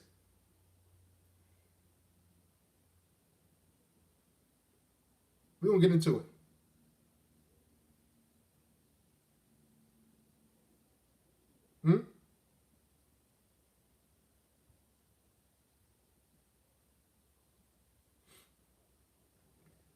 If you're a black guy, they expect you to deal with trash anyway. Like the dating market for most, now not for me, because I mean, this is best, you got to fight through that mess. They expect you to deal with trash. Like, I was at the park this past Saturday with my main chick, and we walking everything, enjoying the evening. And I remember we was at the mall, we was talking, I was like, and she was asking me, she was like, why can't black dudes like yourself basically get a girl who like in shape and attractive, who I fit. And I said, and I was just explaining to her like the ideologies of how black men see themselves and what they go for. And then we in the mall, we just walking and enjoying the day. It was nice out. We just pointing out and everything, and every single black dude at the mall, he was either with an overweight chick that was a black chick, or if he was with a white chick, she was overweight herself. And we spotted at least like 20 dudes. And we walking them down like, see, look, I've red pilled my main chick. That's a whole nother thing for the Patreon. But when you get there, you got to red pill your chick. Because she's an extension of you. But that's a whole nother sermon. That's probably a rabbit hole. So I'm showing, I'm like, just look at that dude over there. There's another one. Overweight, in shape black dude with an overweight chick. Another one. I'm like, and then I was like, it was funny. I don't know if I spoke this into existence because we was at the mall. I was like, I said black dudes have the lowest self-esteem. They would even be with a chick. Let's say she's a white chick and the baby's white. Black men will even be with that. Like I could see if a white chick had a mixed baby and the baby daddy was black. Okay, all right, he can probably fill in that gap and say, when people look, he's like, oh, that's probably his kid. You know how that is. And I was like, and then we was at the mall. We was at the park after we left the mall. We eating ice cream at the park, just walking, enjoying the day, enjoying life. Little do you know, I see a black dude and I see a white chick. And we walking everything. They kind of coming towards us. This black dude is literally holding a newborn, all-white child that's probably barely a year old. And then I told my man chick, I said, see? And we walking, and she started laughing. I said, see, look at that. We just talked about that at the mall. I always red pill my main chick all the time. That's a different story. And I'm like, see, the dating and mating market for the black man, I can see why dudes are saying SYSBM and doing all this stuff like that. It was just so sick. Guys, and that's not the first time I seen a black dude with like a white chick and the chicks were 100% white, and he at the mall like one chick on his lap, one kid on his lap, and the other one like kind of over here. Black men have the lowest self-esteem when it comes to dating in the mating market.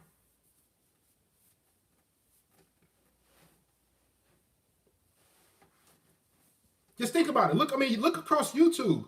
Why do you think these pro-black, or I should say these pro-black channels, or these like black male first channels, what do they always talk about? They always talk about basically black women being overweight, having bad attitudes, not submitting.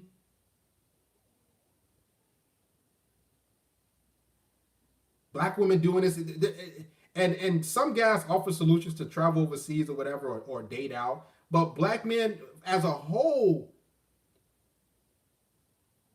are expected to get the trash of the dating community. And that's every race of women, every other race. Like, here's the thing. If I deal with a white chick and I'm taking her serious, she has to have a track record of dealing with white men. If I'm dealing with a Hispanic guy, or if I'm dealing with a Mexican chick or Hispanic girl, she has to have a track record of dealing with Hispanic guys. If I'm dealing with an Asian female, she has to have a track record of dating or being in a relationship with an Asian guy. Because if she says, oh, I only date black guys, what she's telling you is the guys in my community don't really want me. So I only date black guys. I'm only into black guys. Black guys. That's because she has no choice. So she comes to us black men because they know we accept trash. We accept all the rejects of every dating community. White chicks that are overweight, Hispanic chicks that are undesirable, Asian chicks, you rarely see it though like that with Asian chicks. But we accept all the rejects.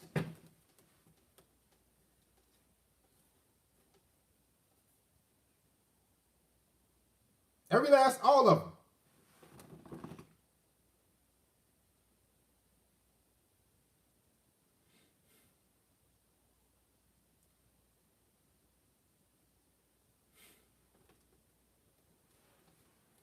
Straight up. And it's just sad. And the messed up part about it is when, let's say you're a black guy and you're out here in the game. This is more deeper in the rabbit hole. You're out here trying to interact with women like who are in shape. Let's say I'm in Target or whatever. I'm interacting with in shape chicks. Let's say in shape white chick. Let's say I see an attractive in shape white chick, more conservative. She's gonna look at me.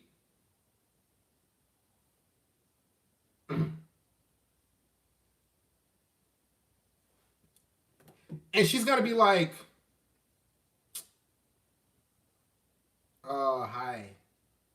Because she's not used to a black guy interacting with her in Target. Because she's expecting me to be dealing with you. Go deal with your trash black chicks. Go deal with your overweight black chicks with bad attitudes. So when it comes to, and this is something I don't talk about, but I get into it now.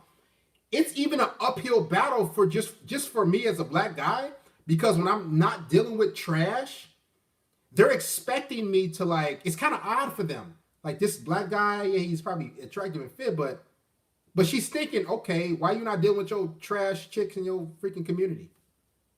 Because all they see is black females online twerking, overweight, Lizzo, bad attitude. Literally, Lizzo is the poster child for black chicks now.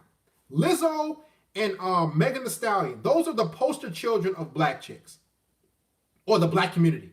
They're the spokes. Excuse me. There's the Lizzo and Megan Thee Stallion, the posters for black people, the black community. Overweight, bad attitude, and Megan Thee Stallion looking like a transsexual, and she got a bad attitude. And she talked like a dude, face like just and guess what? And Cardi B not necessarily black, but she, all right, but still loud. You can lump her in there.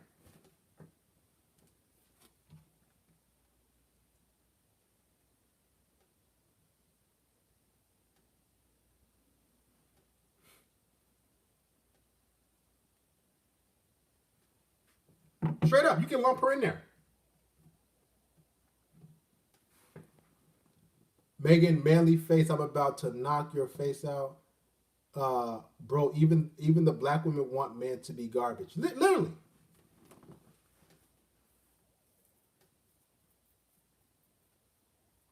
Want us to be garbage.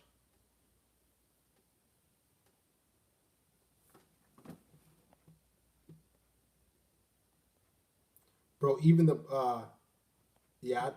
somebody said Stefan Taylor, what about light-skinned guys? I mean, I don't know, I'm not a light-skinned guy. I don't really pay attention to like light-skinned guys. Nicki Minaj, Cardi B, Megan too rough. Who's Lizzo though, guys? You don't want to know. Right?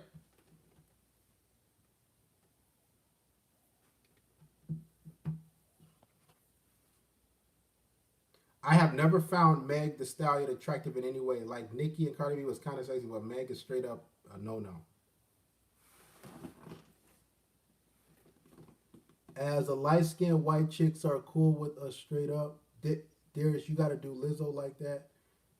Jeffrey Alejandro Blanco, thank you for contributing your 5 shekels. Seriously, man. So, all in all, let me keep this thing going. When it comes to Darius, you speaking straight fast. The poster wall for black community is that though. It's crazy, man. And it's just part of the game, man. It's part of life. We're gonna take some calls. Give me a second.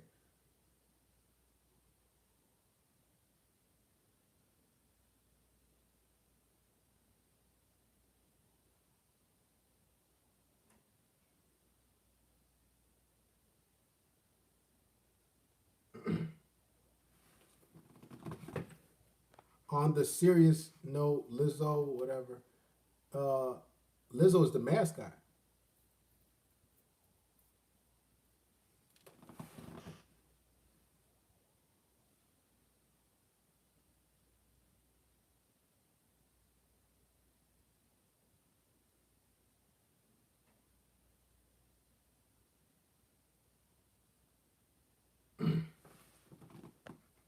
What about how they are out here using animal-shaped vibrators? How are we supposed to compete now? Uh,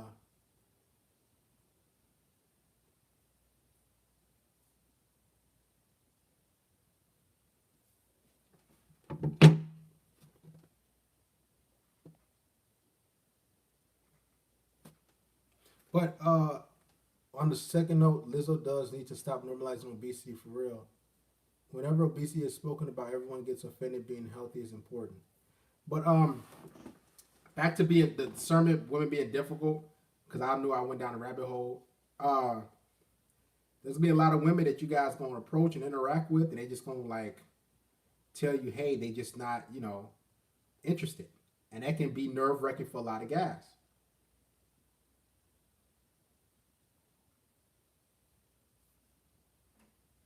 Now, the remedy to all it could be like, oh, why don't chicks approach dudes? If females approach dudes, that would that be 10 times easier? You'd be like, man, dude, because the success rate would be through the roof for them.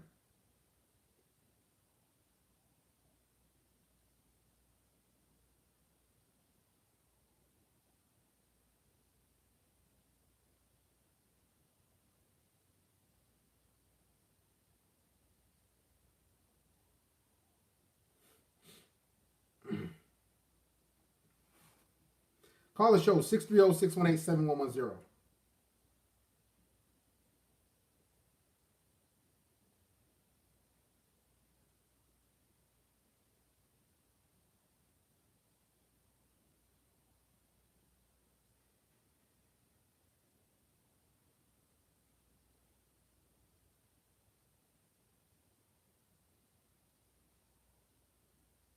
Not all of them will want you, and not all will reject you. A lot of guys say, like I noticed just dealing with with me, um, and different women. Hold on one second. Go ahead, tell us where you're from. Like I noticed different like the success rate for like approaching, and this is gonna probably get under you guys' skin. It's like 10%. Like a lot of it's like 15%. So like if you approach 10 women, you'll get like 1 or 2 out of 10. I just noticed that, and everybody else, every other dude that interacts with women like that, and the success rate is like, let's just say 2 out of 10, just give you a little bit of hope. So you got a 20% chance. So I'm seeing like a 10% chance. It's like a 1 out of 10. I'm gonna be honest. And a lot of guys are like, man, when you look at the numbers, you like 1 out of 10. Even 2 out of 10, you like, man. But again, you only need one. Go ahead, talk to us where you from, man. Shalom, Darius. This is Jerry from Boston. How's everything? I'm doing great. Talk louder for us, Jerry. Speak up, hold on. How's that? Is that any better? Yeah. All right. I just had to share. I heard this story last night. You were talking about cold approaching women. Yeah. I heard this story last night. It was absolutely hysterical, and I got to share it with you guys. Woman was sitting at the food court at the mall, and this young man walked up to her, and he said, "Hi, how are you? I thought, you look pretty cute. I was wondering if you'd like to go out." And she said, "Oh, wow, this has never happened to me before." He said, "What are you talking about?" She said, "No one has ever asked me out in person before." She said, "Can you do me a favor?" And he said, "What's that?" And she said, "Can you walk away and come back and ask me that again? I want to record it." He said, "What?" She said, "I want to record it. I want to post it on Snapchat or whatever." And he said, "No, that's all right. Thanks anyway." And he walked away. But what I would have done, the guy's follow up is exactly what I would have done. I would have been sure, no problem. Walked away, gone around the corner, come back as she's recording, and just walk right past her. But I believe, but a lot of women they do that. They get off on this cold approach. Like when you approach women, here's the thing: it's to most dudes, brother. They it's always a numbers game, but a lot of guys don't want to just get out there like that. It can be tiresome a lot of the times, you know. I remember I had got a chick's number. It was forever ago, and what was we at? I think it was at Target or something like that. And I saw her, chopped up a little game, talked to her, and she was like, "Yeah, I remember she was like, we just, talking for good about 3 minutes. Hey, we should get together, hang out. She gave me her number and everything. I texted her, and I think she texted me like a couple hours later. She's like, hey, I'm sorry, you were sweet and all. It was really nice to talk to you, but I'm not looking to date right now. And I'm looking like, and I remember I was looking at the message. I was looking at the message like, and I start to boom, boom, boom, boom, boom. I said, you know what, man, it's whatever. Let me keep going. But that's the type of things like guys are gonna have to deal with. You're gonna have to, if you want to get out here like that in the field, either you can complain about it or you can get out there. It's just part of life. And again, I've had way more success since that chick. I forgot her face, but that's just how it is. It's kind of like it's not the lottery per se. I mean, I'll just say this. No, but I'm saying you can't win the lottery if you don't buy a ticket. You got to buy a ticket. You got to buy a ticket. Correct. You take a shot. Take a shot. If you miss 100% of the shots, you don't take. Now, in the business that I'm in, I audition. I do 100 auditions a week. If I have a good week, I get 5 callbacks. But most of the time, a lot of the time, I get nothing. But does that mean I'm going to stop auditioning? Of course not. Right. I keep going. And one day, the big one's going to come in. Yep. And that's I'm glad you said that. But the thing is, a lot of guys they don't want to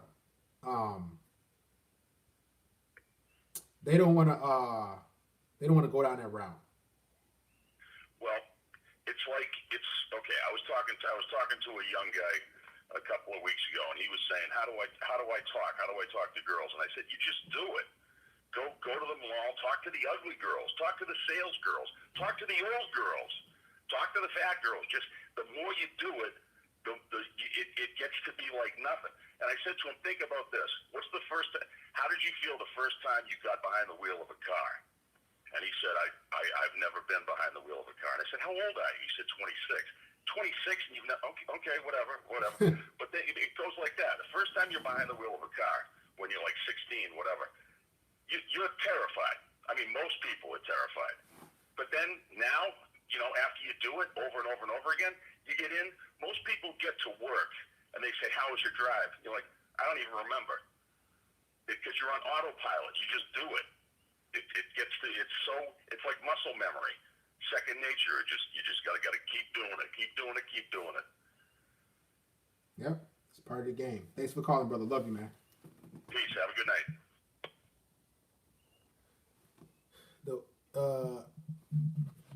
Got a whole bunch of dudes hit me, blowing the line up. We got like freaking 10 dudes, man.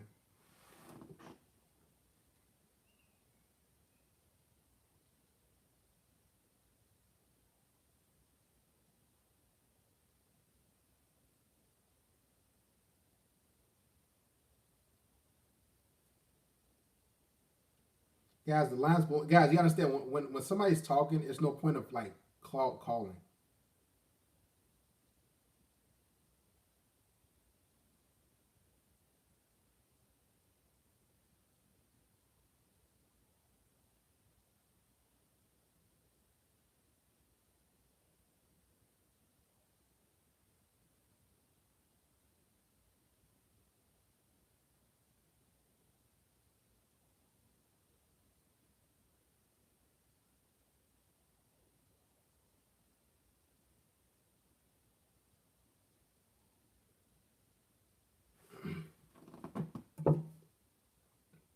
Yeah, but the experienced, complacent drivers are the ones who get in the most wrecks. The caller needs to make a channel. He called years ago, man. He been a part of the channel for a while.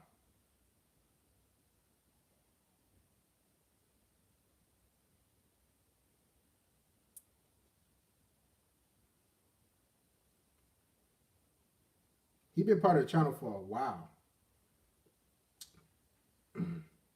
But that's the thing, man. I know this don't get talked about, but the difficulties of dealing with chicks, it can be frustrating for most dudes, man. But I mean, heck, what do you do?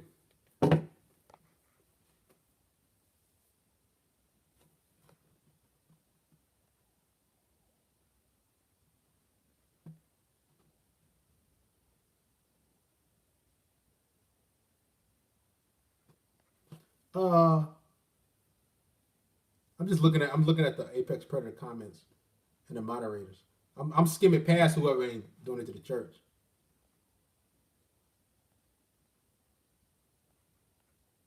Um, that's low, but success rate or just complaining is zero. That's the thing. Success rate or complaining is zero. You get no success. And here's why it's easy to complain about it, because you're like, oh, a whole bunch of other dudes are going through the same thing I'm going through.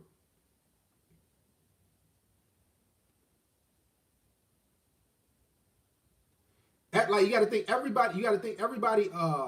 That's why dudes are band together, like on like this black people stuff. You're like, everybody's going through the same thing I'm going through. I've been rejected a lot. I've got my heart broken. I've been used. I've been, a foodie call or two happened to me. I've been stood up. I have women cancel. I've had women do all this stuff to me. So dudes band together, and dudes stick together, and you know rejection and being dumped hurt. Well, it don't bother me. But it hurts for most men. Rejection and being dumped, that hurts. It's like, man. Supreme saying one. Thoughts on Kevin Samuels? You guys are red pill titans. Um, I always refrain from commenting on other content creators as I've been over the years. I just don't. But I mean, you donated, so heck, I got to give a little bit of tidbit.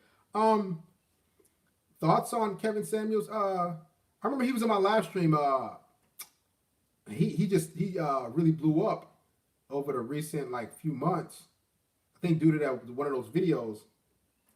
But I remember he used to sell like he used to have like fragrances and like sell shoes and all that, but he really took off.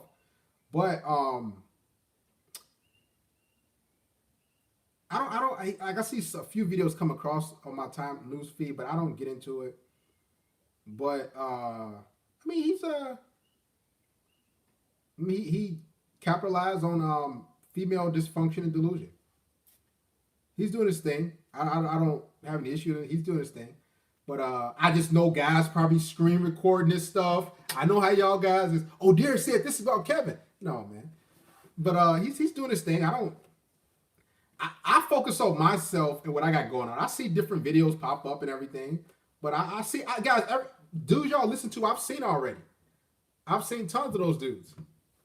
Like pop up and everything. I know about everybody. I always got my eyes open.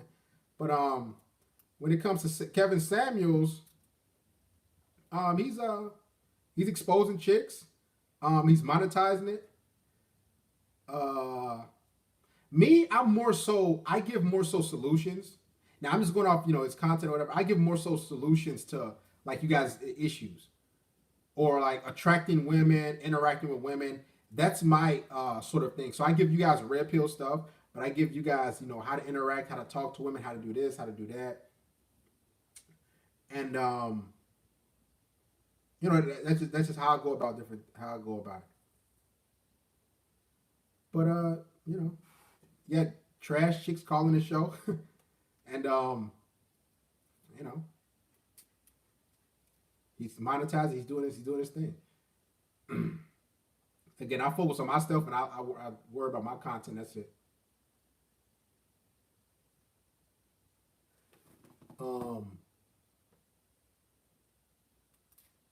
But I will say this: as far as that type of content, I always say this.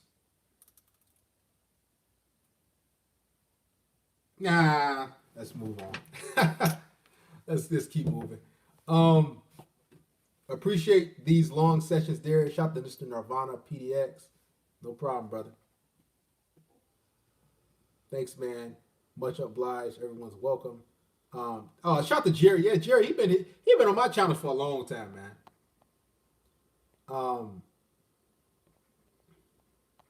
Yeah, so it's not necessarily about free clout, but I just know how guys are. I don't get into all that stuff again. Everybody has their own thing. I got my niche. I'm a brand myself. Somebody else has their thing, and I know how hard it is to create a channel and to grow it. So I don't try to take away from somebody else's channel. I don't even like critiquing anybody else's stuff because I'm not even making no money off that. Now the only time I talked about it is because you gave me 5 shekels, so I'm getting some out of it, right? But I'm just worried about myself and what I got going on. That's the only thing. I don't get into the politics. I respect what you're doing for the guys. Happily retired. Thank you, Mr. Retired 2019. Sidetrack. Great to see you, man. Shout out to all the Zads. Smart moves. Stick to your own content. Yeah, I just stick to my own content. That's it. I don't. I like your growth of your channel. You play no games, and I'm heading to Chicago this summer. Hopefully the Bears get Watson or Wilson. You know, the Bears, man, I'll say this. Yeah, I could get into politics out there, but I got my opinion about the Bears. But I don't get into the sports side of that. It's just...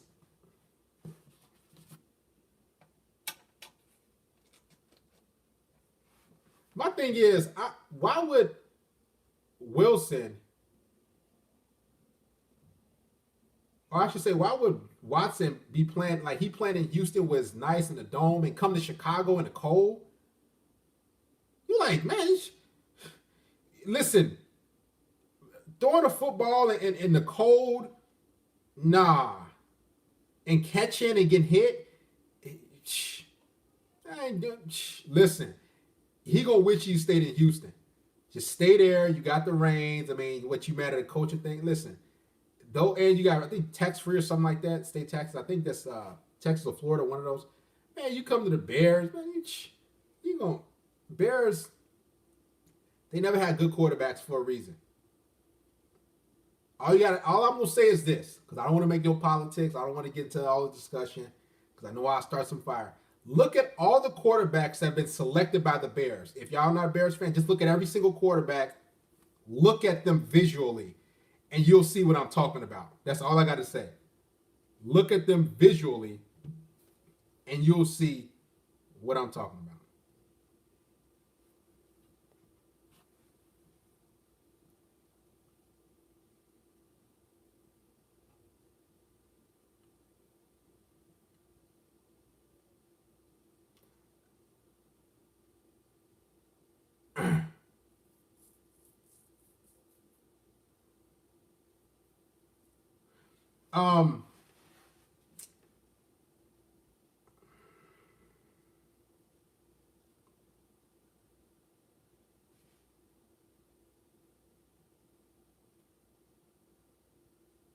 Where we at when it comes to we just going and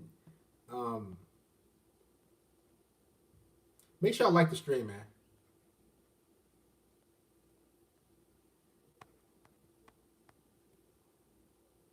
All right, story time. While we at it, let's kick it off, man. Give me a story time. Go ahead, kick it off. Give it to me.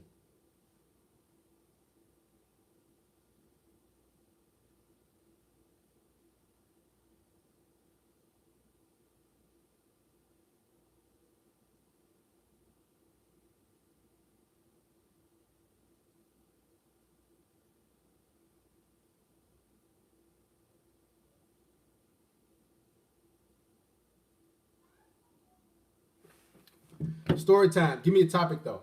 Tell us some dating app stories. You're not even you ain't an Apex Predator member. I feel like fag dudes call. I don't feel like picking up. Super chat the question, or if you're an Apex Predator member, or story about a chick that chased you. Man,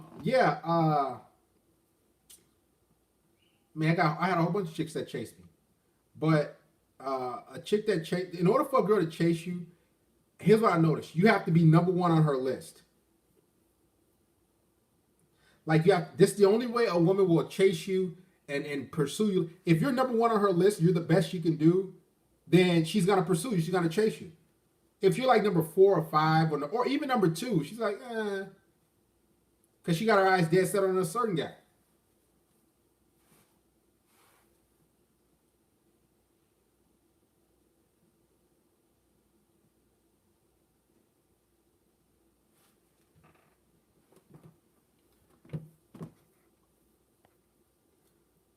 How white women move versus black women. Um, how black chicks are just louder. Black females move, they loud, they don't care. White chicks, they're like, it depends on the type of chick though, like white chick, because you got some hood white chicks, you got some conservative white chicks.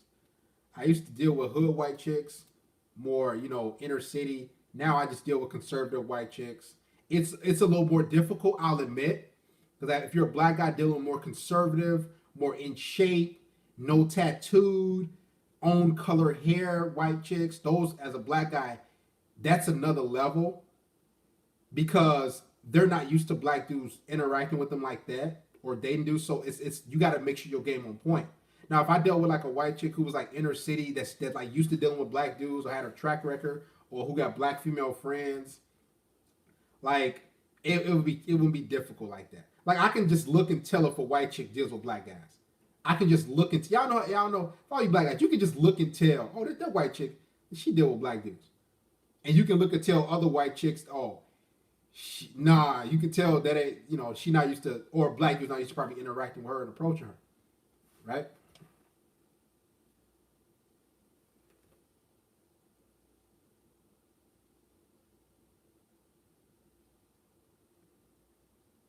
So when it comes to the white chicks,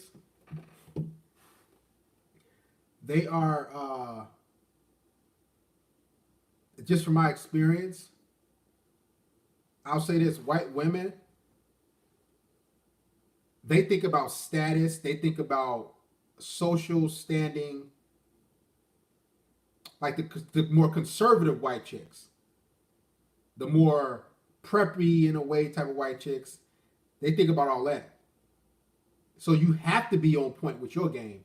But when it comes to like white chicks that are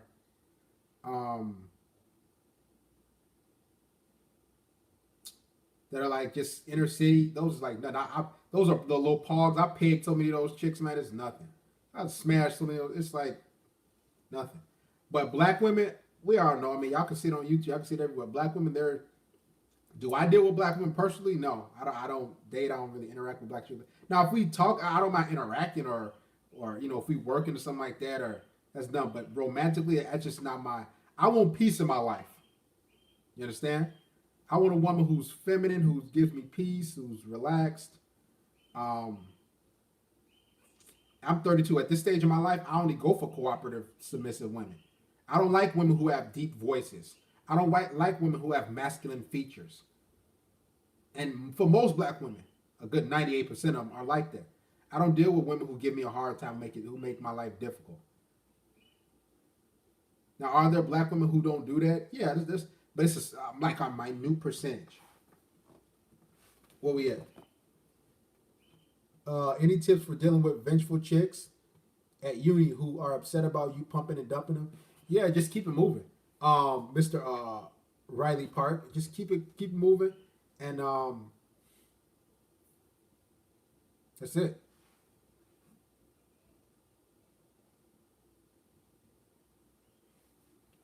If she's a vengeful chick, the reason why if you pump and dump a girl and she's not trying to deal with you, it's because or you try to deal with her, it's because she's like, man, he used me. I didn't get nothing for giving him sex. Because every woman, when they sleep with you, they wanna get something from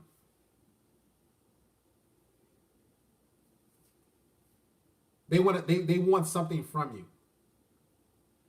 Now it could be companionship, it could be a date, it could be money, it could be them living with you. They want it could be even attention.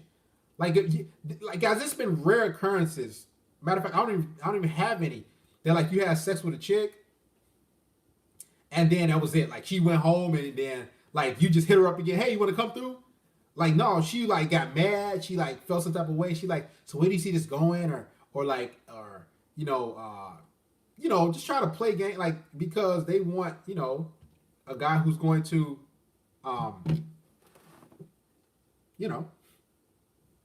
be there and give them stuff. Women exchange sex for things from you. It don't have to be resource. It could be just like you being next to him and cuddling with him. And if you don't do that, she's gonna be vengeful. She's gonna want something. Now someone would say, "Oh, I got my own. I got everything myself." No, she still wants something from you.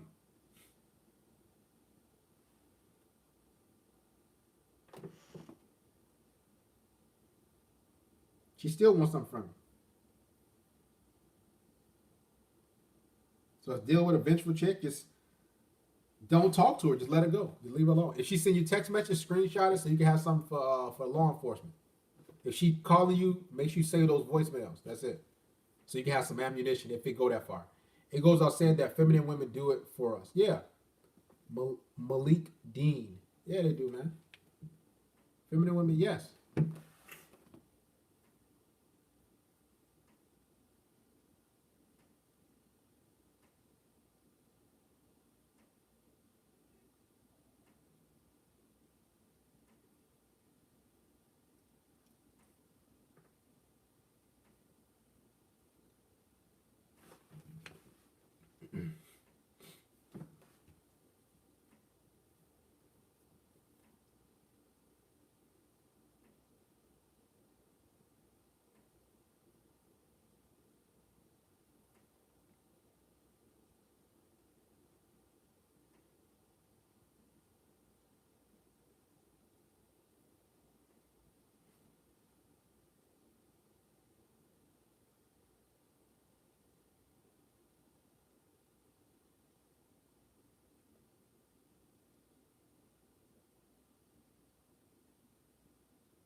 The man is talking today. It goes out saying that feminine women do it. Yeah, dealing with rich women and women neighbor. What do you mean rich women? Rephrase that, man. Um,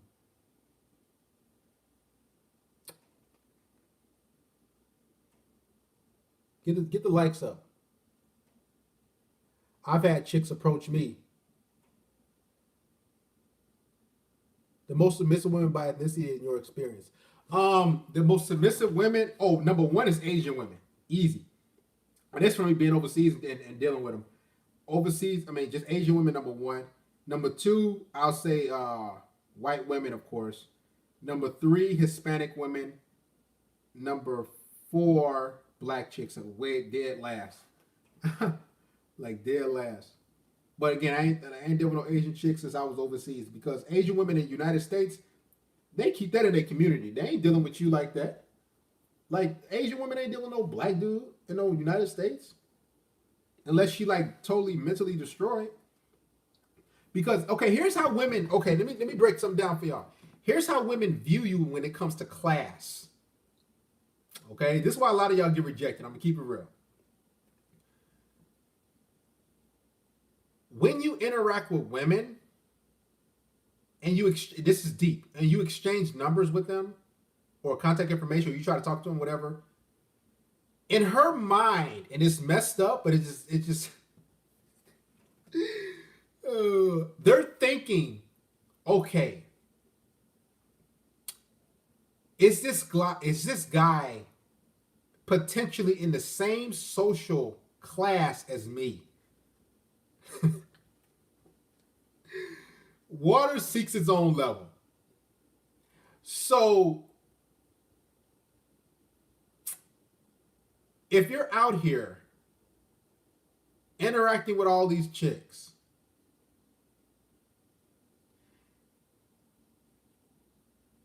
what's going to happen is they're thinking, okay,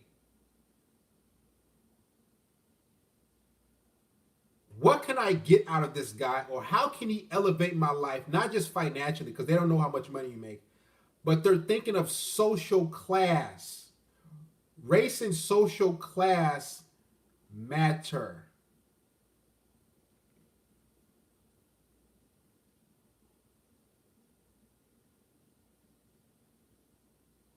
and I know it's kind of messed up. You like, but I approached her. I approached that chick in Target. I'm a black. Race and social class matter because she's thinking, will my parents accept him? Will my friends accept him? How can he benefit my life socially? And I forget, like when you start dealing with more conservative white chicks, I noticed what they like asked me. This was a common question. They asked me like, so would you be down? They asked me like a handful of times. Would you be down for like a? Would you be a +1 in a wedding potentially? Ain't no inner city white chick asking me that. they like, I don't care about that. So class and race, it does matter. I'm gonna be honest. And dating coaches and pickups artists will tell you this. Now I'm not saying that you shouldn't go out and approach women that you want and find attractive, but they think about that. And it's like it's like a millisecond.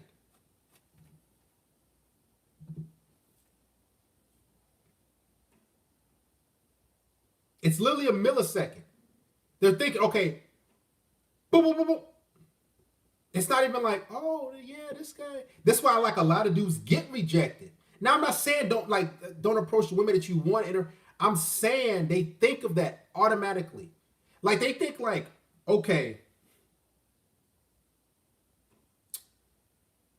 if a guy, okay, let's say it's a female, and I'll use white women for a reason because they just the race that's like come next, pretty much.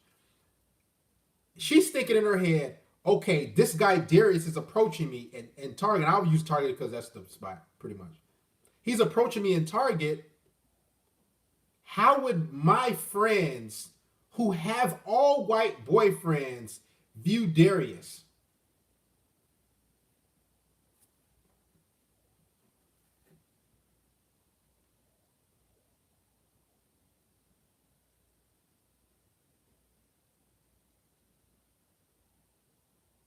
I'll say that again. This could be any place. It could be at the mall, whatever. They're thinking, how Darius, this black guy who's sitting in front of me, how would he fit in? How would he mingle? How would he interact with my other 2, 3, 4, 5 girlfriends in their social circle? And all their boyfriends are Chad, Brandon,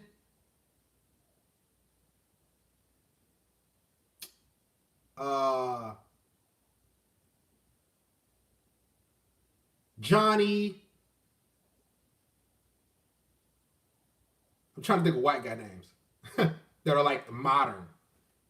Tanner, that's another one, and Kyle. How would Chad, Tanner, Kyle, Jack, and Lance deal with? How would Darius interact with them? This is how they think, guys.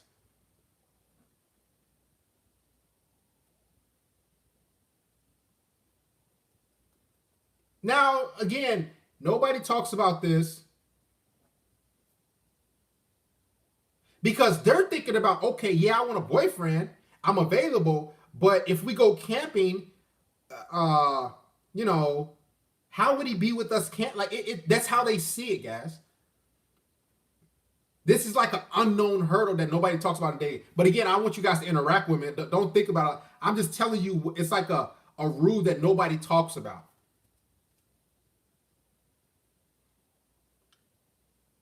Heck, even with black chicks, like I've had black females that I've messed with in the past. Like they's like, yeah, I had attractive white dudes approach me, but I don't know, I couldn't. And you know what they said? I don't know, my parents wouldn't really like that. I don't know, like it'll be kind of off. So black females say that, and y'all know black females would salivate over white dudes. That's another string. So if black females are saying it about white dudes, and white dudes are getting at black chicks, it's under the not a lot, but on a rare occasion. What you think the white chick's saying about another, like maybe Hispanic guy or a black guy?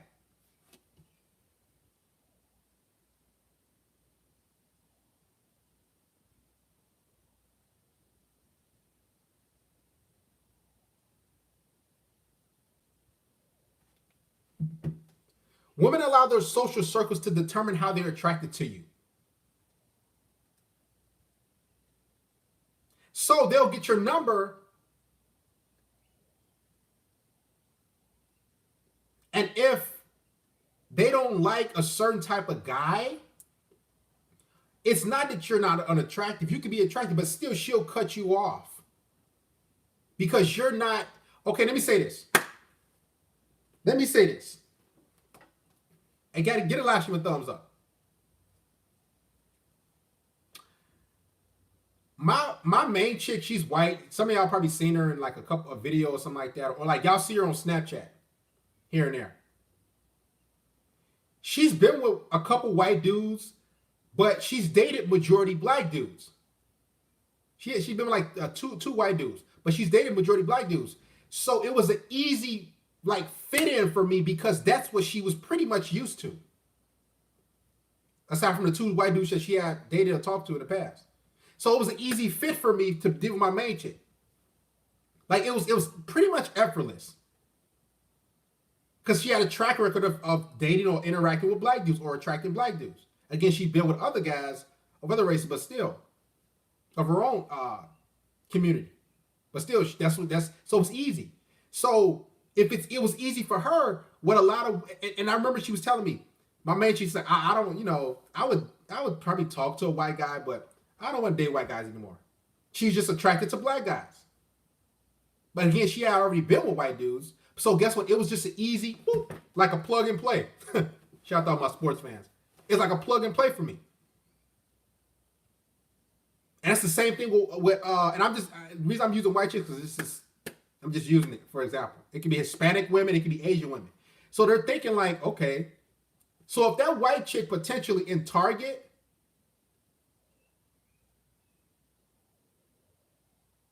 let's say she's never been with a black guy before, ever in her life. Or let's say she probably kissed a black guy or something like that when they was playing a spin the bottle. What's going to happen is she's going to be like, oh, it's kind of different. Because in her mind, she has the ideal type of guy. And this is what guys will talk about. Every woman has the ideal type of guy that they want. Next level stuff. So when they have the ideal type of guy that they want and they desire, because women are living this fantasy fictitious, they're always thinking about relationships and marriage, all this silly stuff. So if they want a Brad type of guy and a Darius type of guy, Tyrone ilkish. So if I'm not her fit, what she's gonna do, she's gonna be like, okay. That's not the, she'll probably talk about it, but she's like, oh, that's not the type of guy that I want to be with. You're not the type of guy that she sees herself with. Type of guy. But granted, let me say this, you would never know unless you approach her. So that chick over there, she probably does date black guys. She probably isn't. She's probably open, but again, you never know. But I'm just saying, this is a big reason why, this is a big determining factor of when a woman rejects you or keeps it going with you. I'm telling you. Let me say this. Every Hispanic female I've been with, every white chick I've been with, guess what? Every single one of them had a track record of dating or dealing with black dudes. I was not their first black guy. And I've been with a lot of chicks. I was not their first black guy.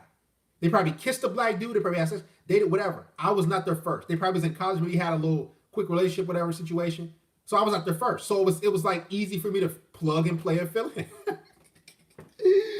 Man, the game, man, it's woo. Make sure I get us a like.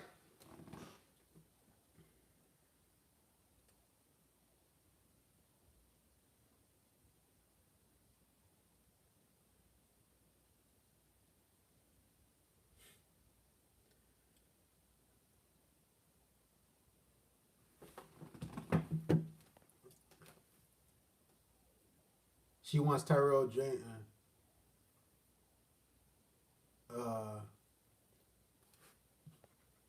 Yeah, but when the tables are turned, women get mad when they're not your type. And that's true.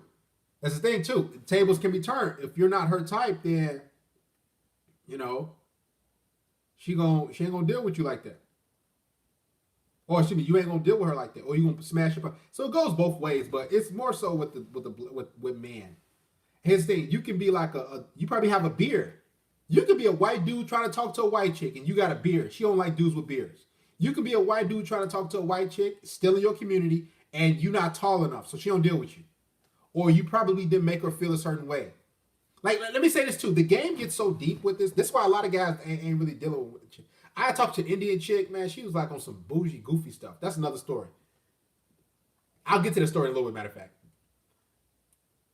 So, like, women, like, the game is so deep when it comes to interacting with women. It's like the lottery, pretty much.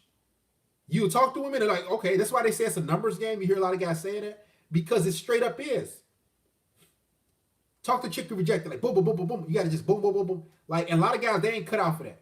You literally got to be a go-getter, and you have to, here's what I noticed. You have to like women. So when you're out there approaching women, you have to act, this is a different, you have to like them. Like, if you come from like a more of a black pill, diehard red pill sort of mindset, or like, man, these chicks on some goofy stuff. If you always thinking about hypergamy or all these different things, which that is prevalent, when you go to interact with a woman, you're gonna like hate her. It's gonna be forced, and she's gonna feel that energy. So like, you have to like, as much as they annoy me, you have to like them. I'll say this: I don't hate women. I understand as a man that there are women who are gonna like me and women who are not gonna like me. There are women who are gonna have bad attitudes, and there are women who are not gonna have bad attitudes.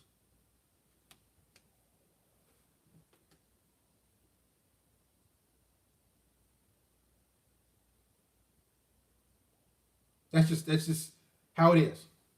So what you got to do is deal with women who like you.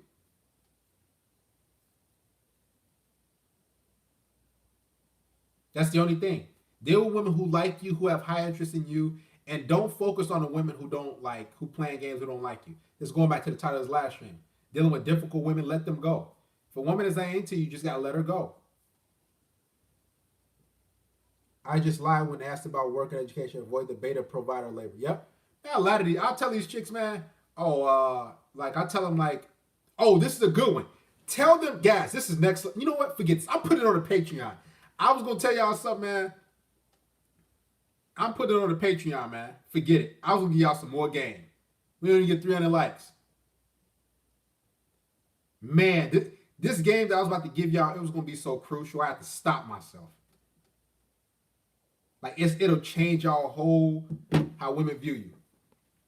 I just lie. Anyway, GED and retail worker. Nope, it's not even that. These chicks are stuck in debt. And if you really think about it, guys, you're saving these chicks. You gotta realize you're saving these women.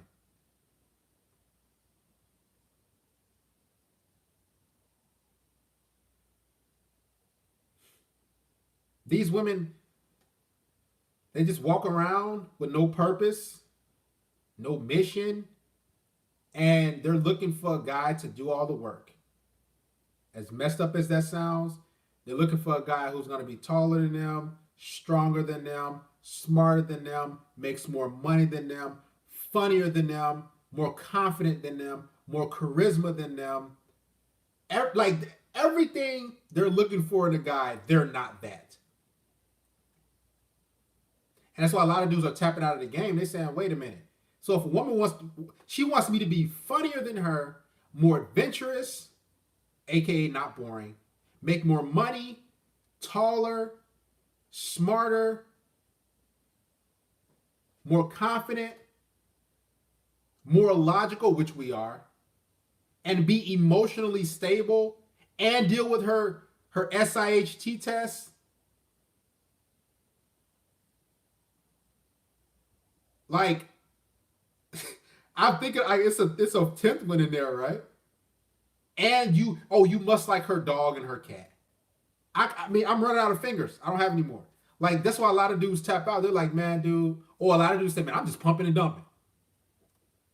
I ain't trying to be in a relationship like that. I'm just going to smash and get out of there.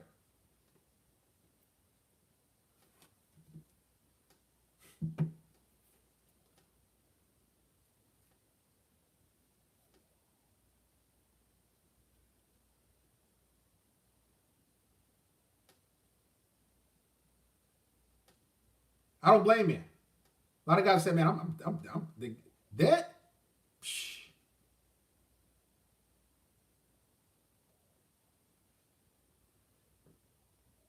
Uh, there. Oh, you read a question in super chat. What was your question, Daquan or Dusan? Excuse me. I know you read it. You wrote it because I was talking and going.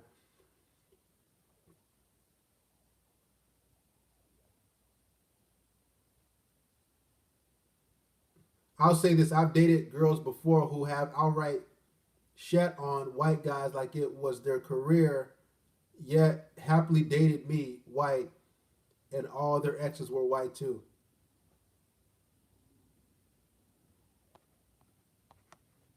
Shout out to Ralphie for contributing to the Fiji Fund. Thank you, brother. So had a chick who was in a cuckold relationship, was playing with the cat, and she was super wet, but then her boyfriend didn't like how aggressive I was playing with her. Then he was smoke break buzzkill. Yeah. Indian chicks. I had dealt with one Indian chick, man. I remember she was here. I copped her at the gas station. And she was Americanized. She would listen to rap music, some rap music. And she had a Mercedes Benz. I was at the gas station and I was talking to her. I was like, oh, I said, what type of music you listen to? She's like, oh, yeah, yeah. I just started like that. And I was like, we should get to hang out sometime. Okay, cool. That's how it always is with me. I just, boom, it's easy. Bam, bam, bam, bam, bam. And then we exchanged numbers. She came to my crib. She got out. She was like, high as a kite. Walked to my crib and I was cooking some. I never forget that day. I was cooking some spaghetti and garlic bread, and then I told her, like, yeah, I don't eat at the table. I'm like, yeah, sit on the couch with me. She was like, I'll just sit right here. And when she said that, I said, okay. I said, listen, let's just call it a day. Let's just call it a night. Kicked her out. She was like, everything okay? Yeah. Left. So she was barely there she was already there for like 20 minutes in my crib for 20 minutes. And that was it. And that was and I remember it was this one Indian lady at my job. She was in housekeeping, right? And I was trying to get some tips. Cause I was like, hey, this is my first time hanging out with an Indian female. And the Indian lady at my job doing housekeeping, she was real pleasant. And I was like, so how should I go about it? Cause this was my first time dealing with an Indian girl. And she was a cute girl too. In shape, and just really cute. And she was like, we're pleasant. I'm like, yeah. And I'm thinking she gonna be kind of like the housekeeping lady. Man, that chick, man, she was like straight Americanized. I'm thinking like India over there, like New Delhi. I'm thinking of that type of Indian girl, like what I see on TV. She had one of those red dots in her head too when she came. But she was so Americanized. It was like she didn't even talk like an Indian female. She didn't act like one. I was expecting what I see on TV, or what I see pretty much on TV, or like when I see in the mall.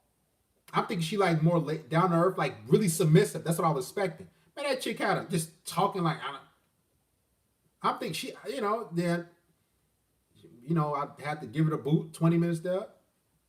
Man, guys, I booted so many women out of my crib, man. Crazy.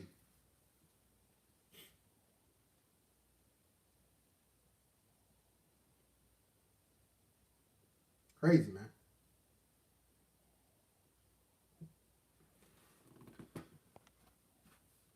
How to escalate while watching a movie with a girl. Oh yeah.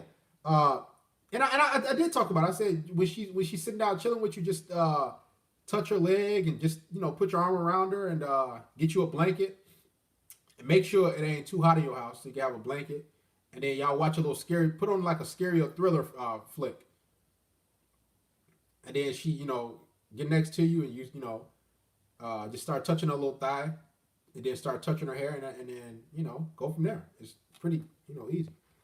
Um, how to for the most part they've been submissive. The one you dealt with was one of a kind. Yeah, because she was Americanized. Like she was like, because when I had talked to at the gas station, where I said she was listening to some, I forgot what hip hop song, and it was kind of blasting a little bit. So that's why I got at her. I was like, oh, so she probably like black dudes. So to me, that was the signal. Like, okay, boop, let me try to move in, and I did, and guess what? Boom.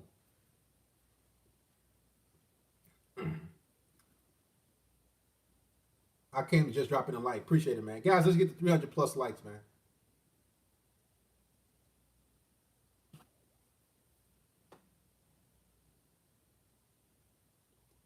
Mark Bryan says most guys on here want a girlfriend, but can't get one because the girl is too ugly or out of his league, and the average girls act like they're super bad.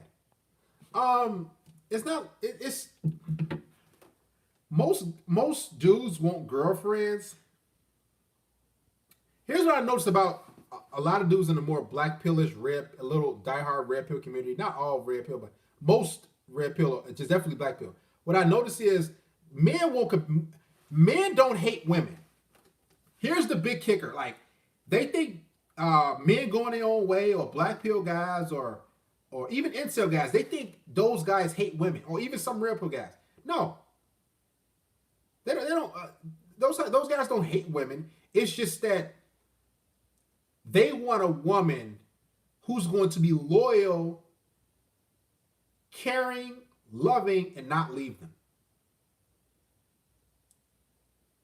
That's the big crutch, that because if you look at even like the black male sector of YouTube, when you look at the comments, what dudes just want is they want a submissive, caring woman who won't leave them. Am I right or am I wrong? Because men, we can adjust the looks every day. If she's adjustable 7, I can work with, like, dudes can work with that. But that's what men want. A loyal woman who is submissive and who won't leave them. And in today's day and age, just be honest, a loyal woman, that ain't happening, man. You might get one or something like that, but even if you think she's loyal, I don't even, whatever, man. A submissive woman, like these chicks be out of line, mouthing off, yada yada yada, and a woman who ain't gonna leave them, like these chicks, like ready to leave because they have so many options, pretty much, and they think they can do better than you.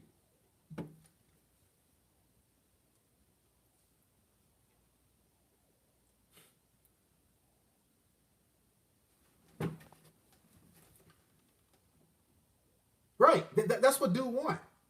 Why do chicks flirt with you sexy when they're already in a relationship? Because they haven't G money. They haven't dealt with that feminine energy or that masculine energy in a while, like that attention. And attention is everything for women. So if they can't get that attention from you, or if like, think about this: if a woman has like 10 beta orbiters, that's worshiping her, that's always texting her, she don't gotta have sex with none of the 10 dudes that's in her phone. Then she get with you, G money. Y'all get in a relationship and she drop all 10 dudes. That's all that attention that she's used to getting. So like she'll go to work and like, you know how they have work husbands? Or she'll go like to the gym and like flirt with guys because she's missing that attention. Because she's only getting it from you. And she used to get it from 10, 15, 20, all these other different avenues, all these other different dudes. Right? It's kind of like if you're used to getting sex, like as a man, if you're used to being a player, a womanizer pretty much, it's kind of hard to get out of the game like that.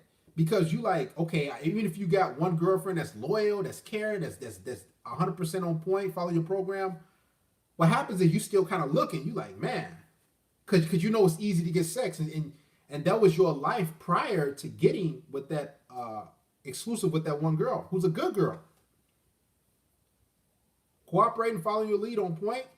And then what happens is you look at it, you're like, man, I smashed that. So you feel some type of way, but it's easier for a woman to get attention and sex. Like How to find out her true body count. All you gotta do is ask her like, you ain't gonna never find a woman's true body count. Even my main chick will never tell me. Now she told me she did some things, but she'll never tell me. Because women, they sell purity. They can never tell you, well, I've been with all these guys. Man, these chicks been ran through. Threesomes, or like just, I'm talking about, man, y'all gotta understand every single one of these chicks been ran through. Now, granted, she would never tell you that she's been ran through.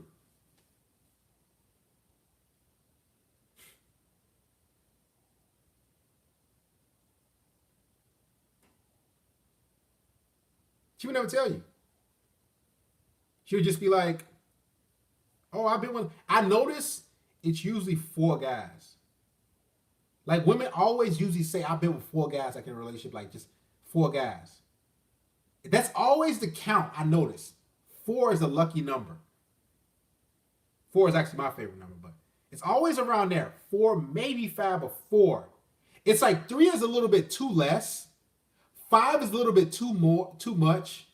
4 is the perfect number for women. They say I've been with like 4 dudes and everything, and they'll like kind of space it out. And because they want a boyfriend. Let's be honest. Like if a woman told you all the stuff that she did, like you'd be like, man, I ain't trying to be with her like that.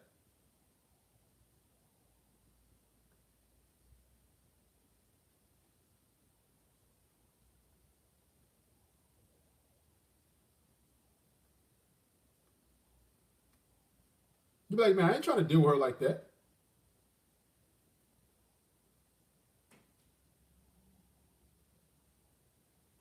Sometimes chicks can tell on themselves their body. Sometimes they tell on themselves, man. It's part of the game.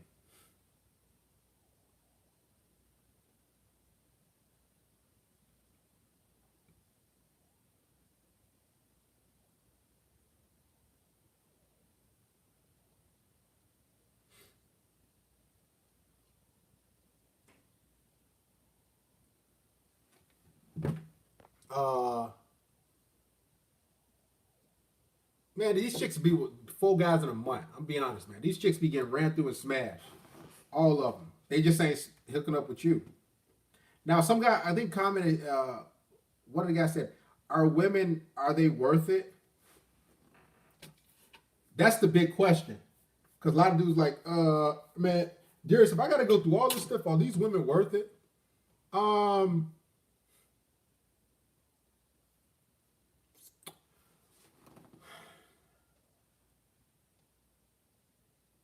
Are women worth it? That's a good question. Just going through all the stuff, are they worth it?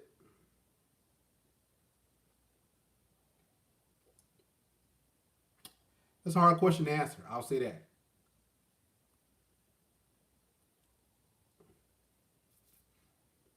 I'll give you an answer that I always used to think, like, man, these chicks ain't worth it. I used to always tell myself that.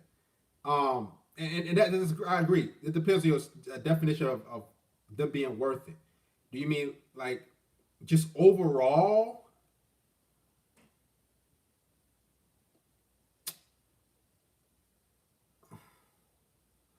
That's a kind of hard question because there's certain aspects that a woman does bring. I mean, you got submission. Boosie Coyote said, in my opinion, no.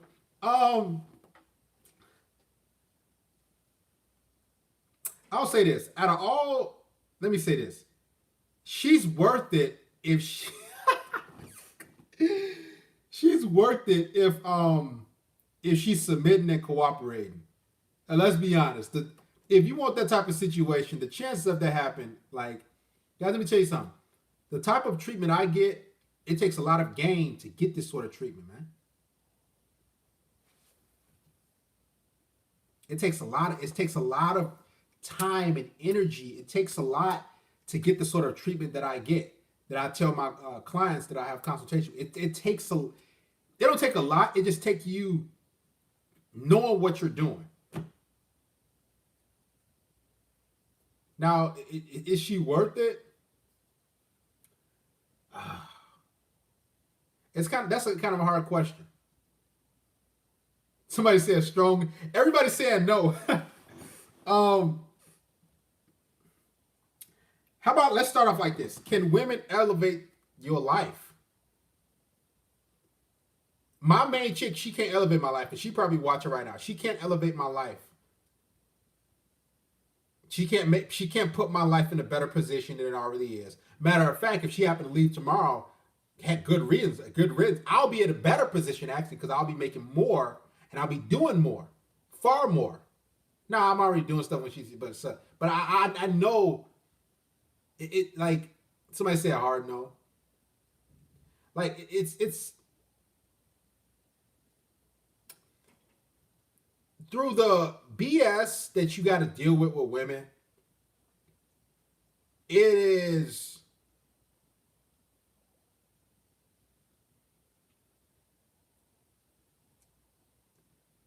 overall, it's for the most part it's no. But if you again, I was preface, if you get that submissive, cooperative woman, then yes. But most dudes see it like, man, you really start looking at it like, man, I gotta jump through all these hoops. I gotta deal with all this drama.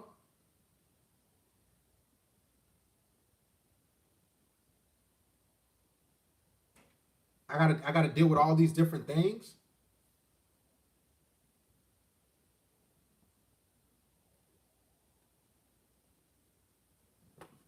Then you got feminism. You like, man, Jesus.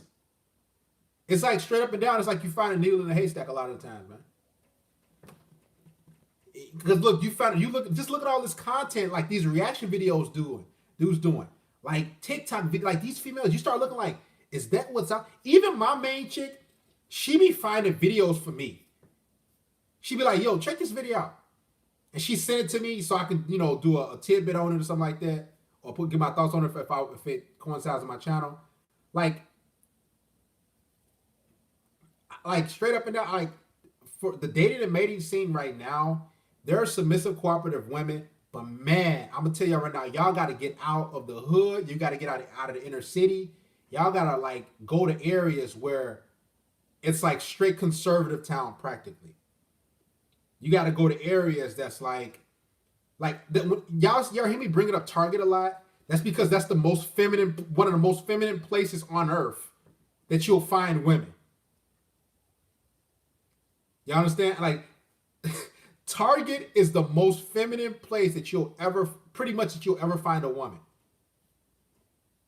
As sad as it is. Oh, you got Starbucks, but Target is kind of spread out. Target, you got owls over here. Starbucks, chicks in the line getting their stuff and everything. So they get their stuff and they gone. Like Target, I'm talking about, man. The most feminine place on earth, straight up and down. It's not necessarily rich. It's just, the brand's a little bit more. It's just, man, you can pick so many women. I'm like, man, you just, boop, boop, boop. But back to the question, are women worth it? Yes and no. I'm going to be honest. Are they worth it straight up and down? Yes and no. The headaches, the goofiness, the wishy-washy games, the manipulative tactics, all that stuff.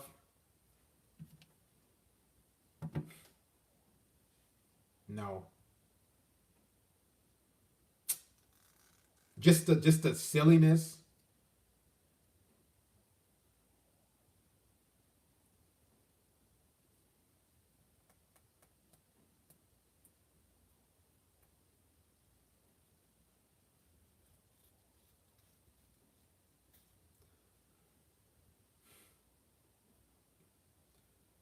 Overall, no.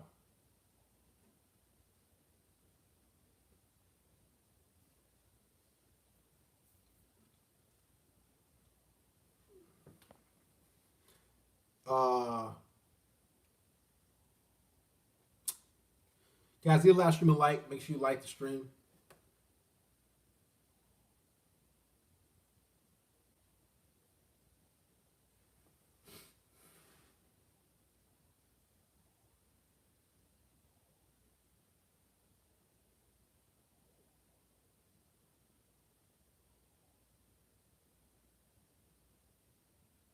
The bad attitudes from these chicks, no.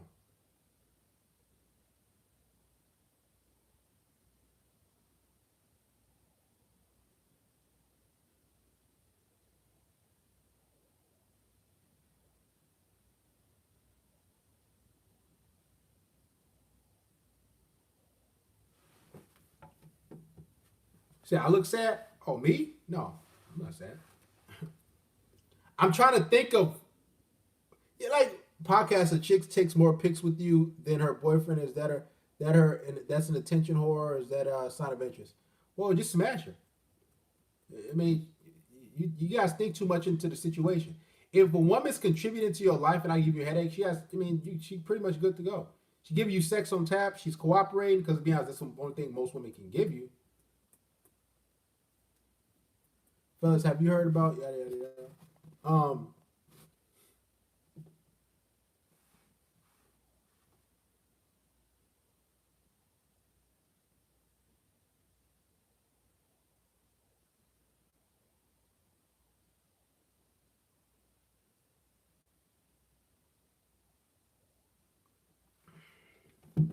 Most chicks on social media don't post their baby daddy, but they post their babies.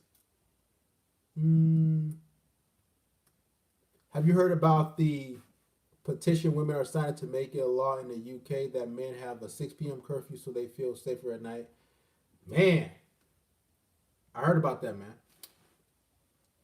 Like, you start thinking about the game, you like, man. That's why I can understand guys go their own way because of the just the silliness.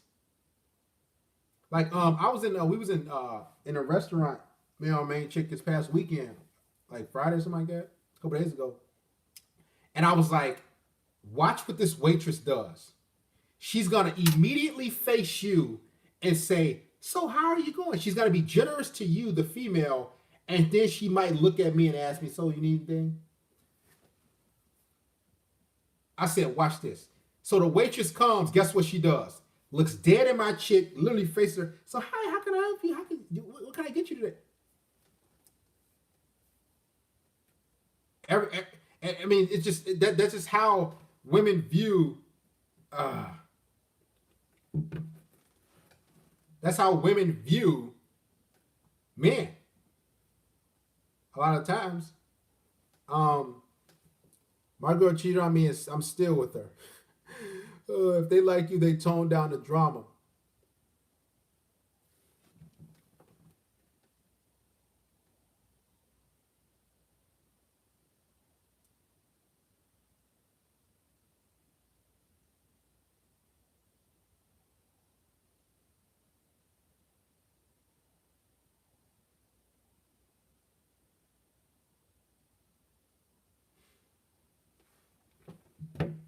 Should I end this live stream and hop on another one? Press one. If I should do a double overtime for the last stream, but y'all gotta support if I'm gonna do this. Should I do some overtime? If y'all don't support and donate, I'm not gonna get up make another overtime stream, so we can chop up more game. Somebody want a rabbit hole? Today overtime. Heck, why not, man? Why not give a little overtime?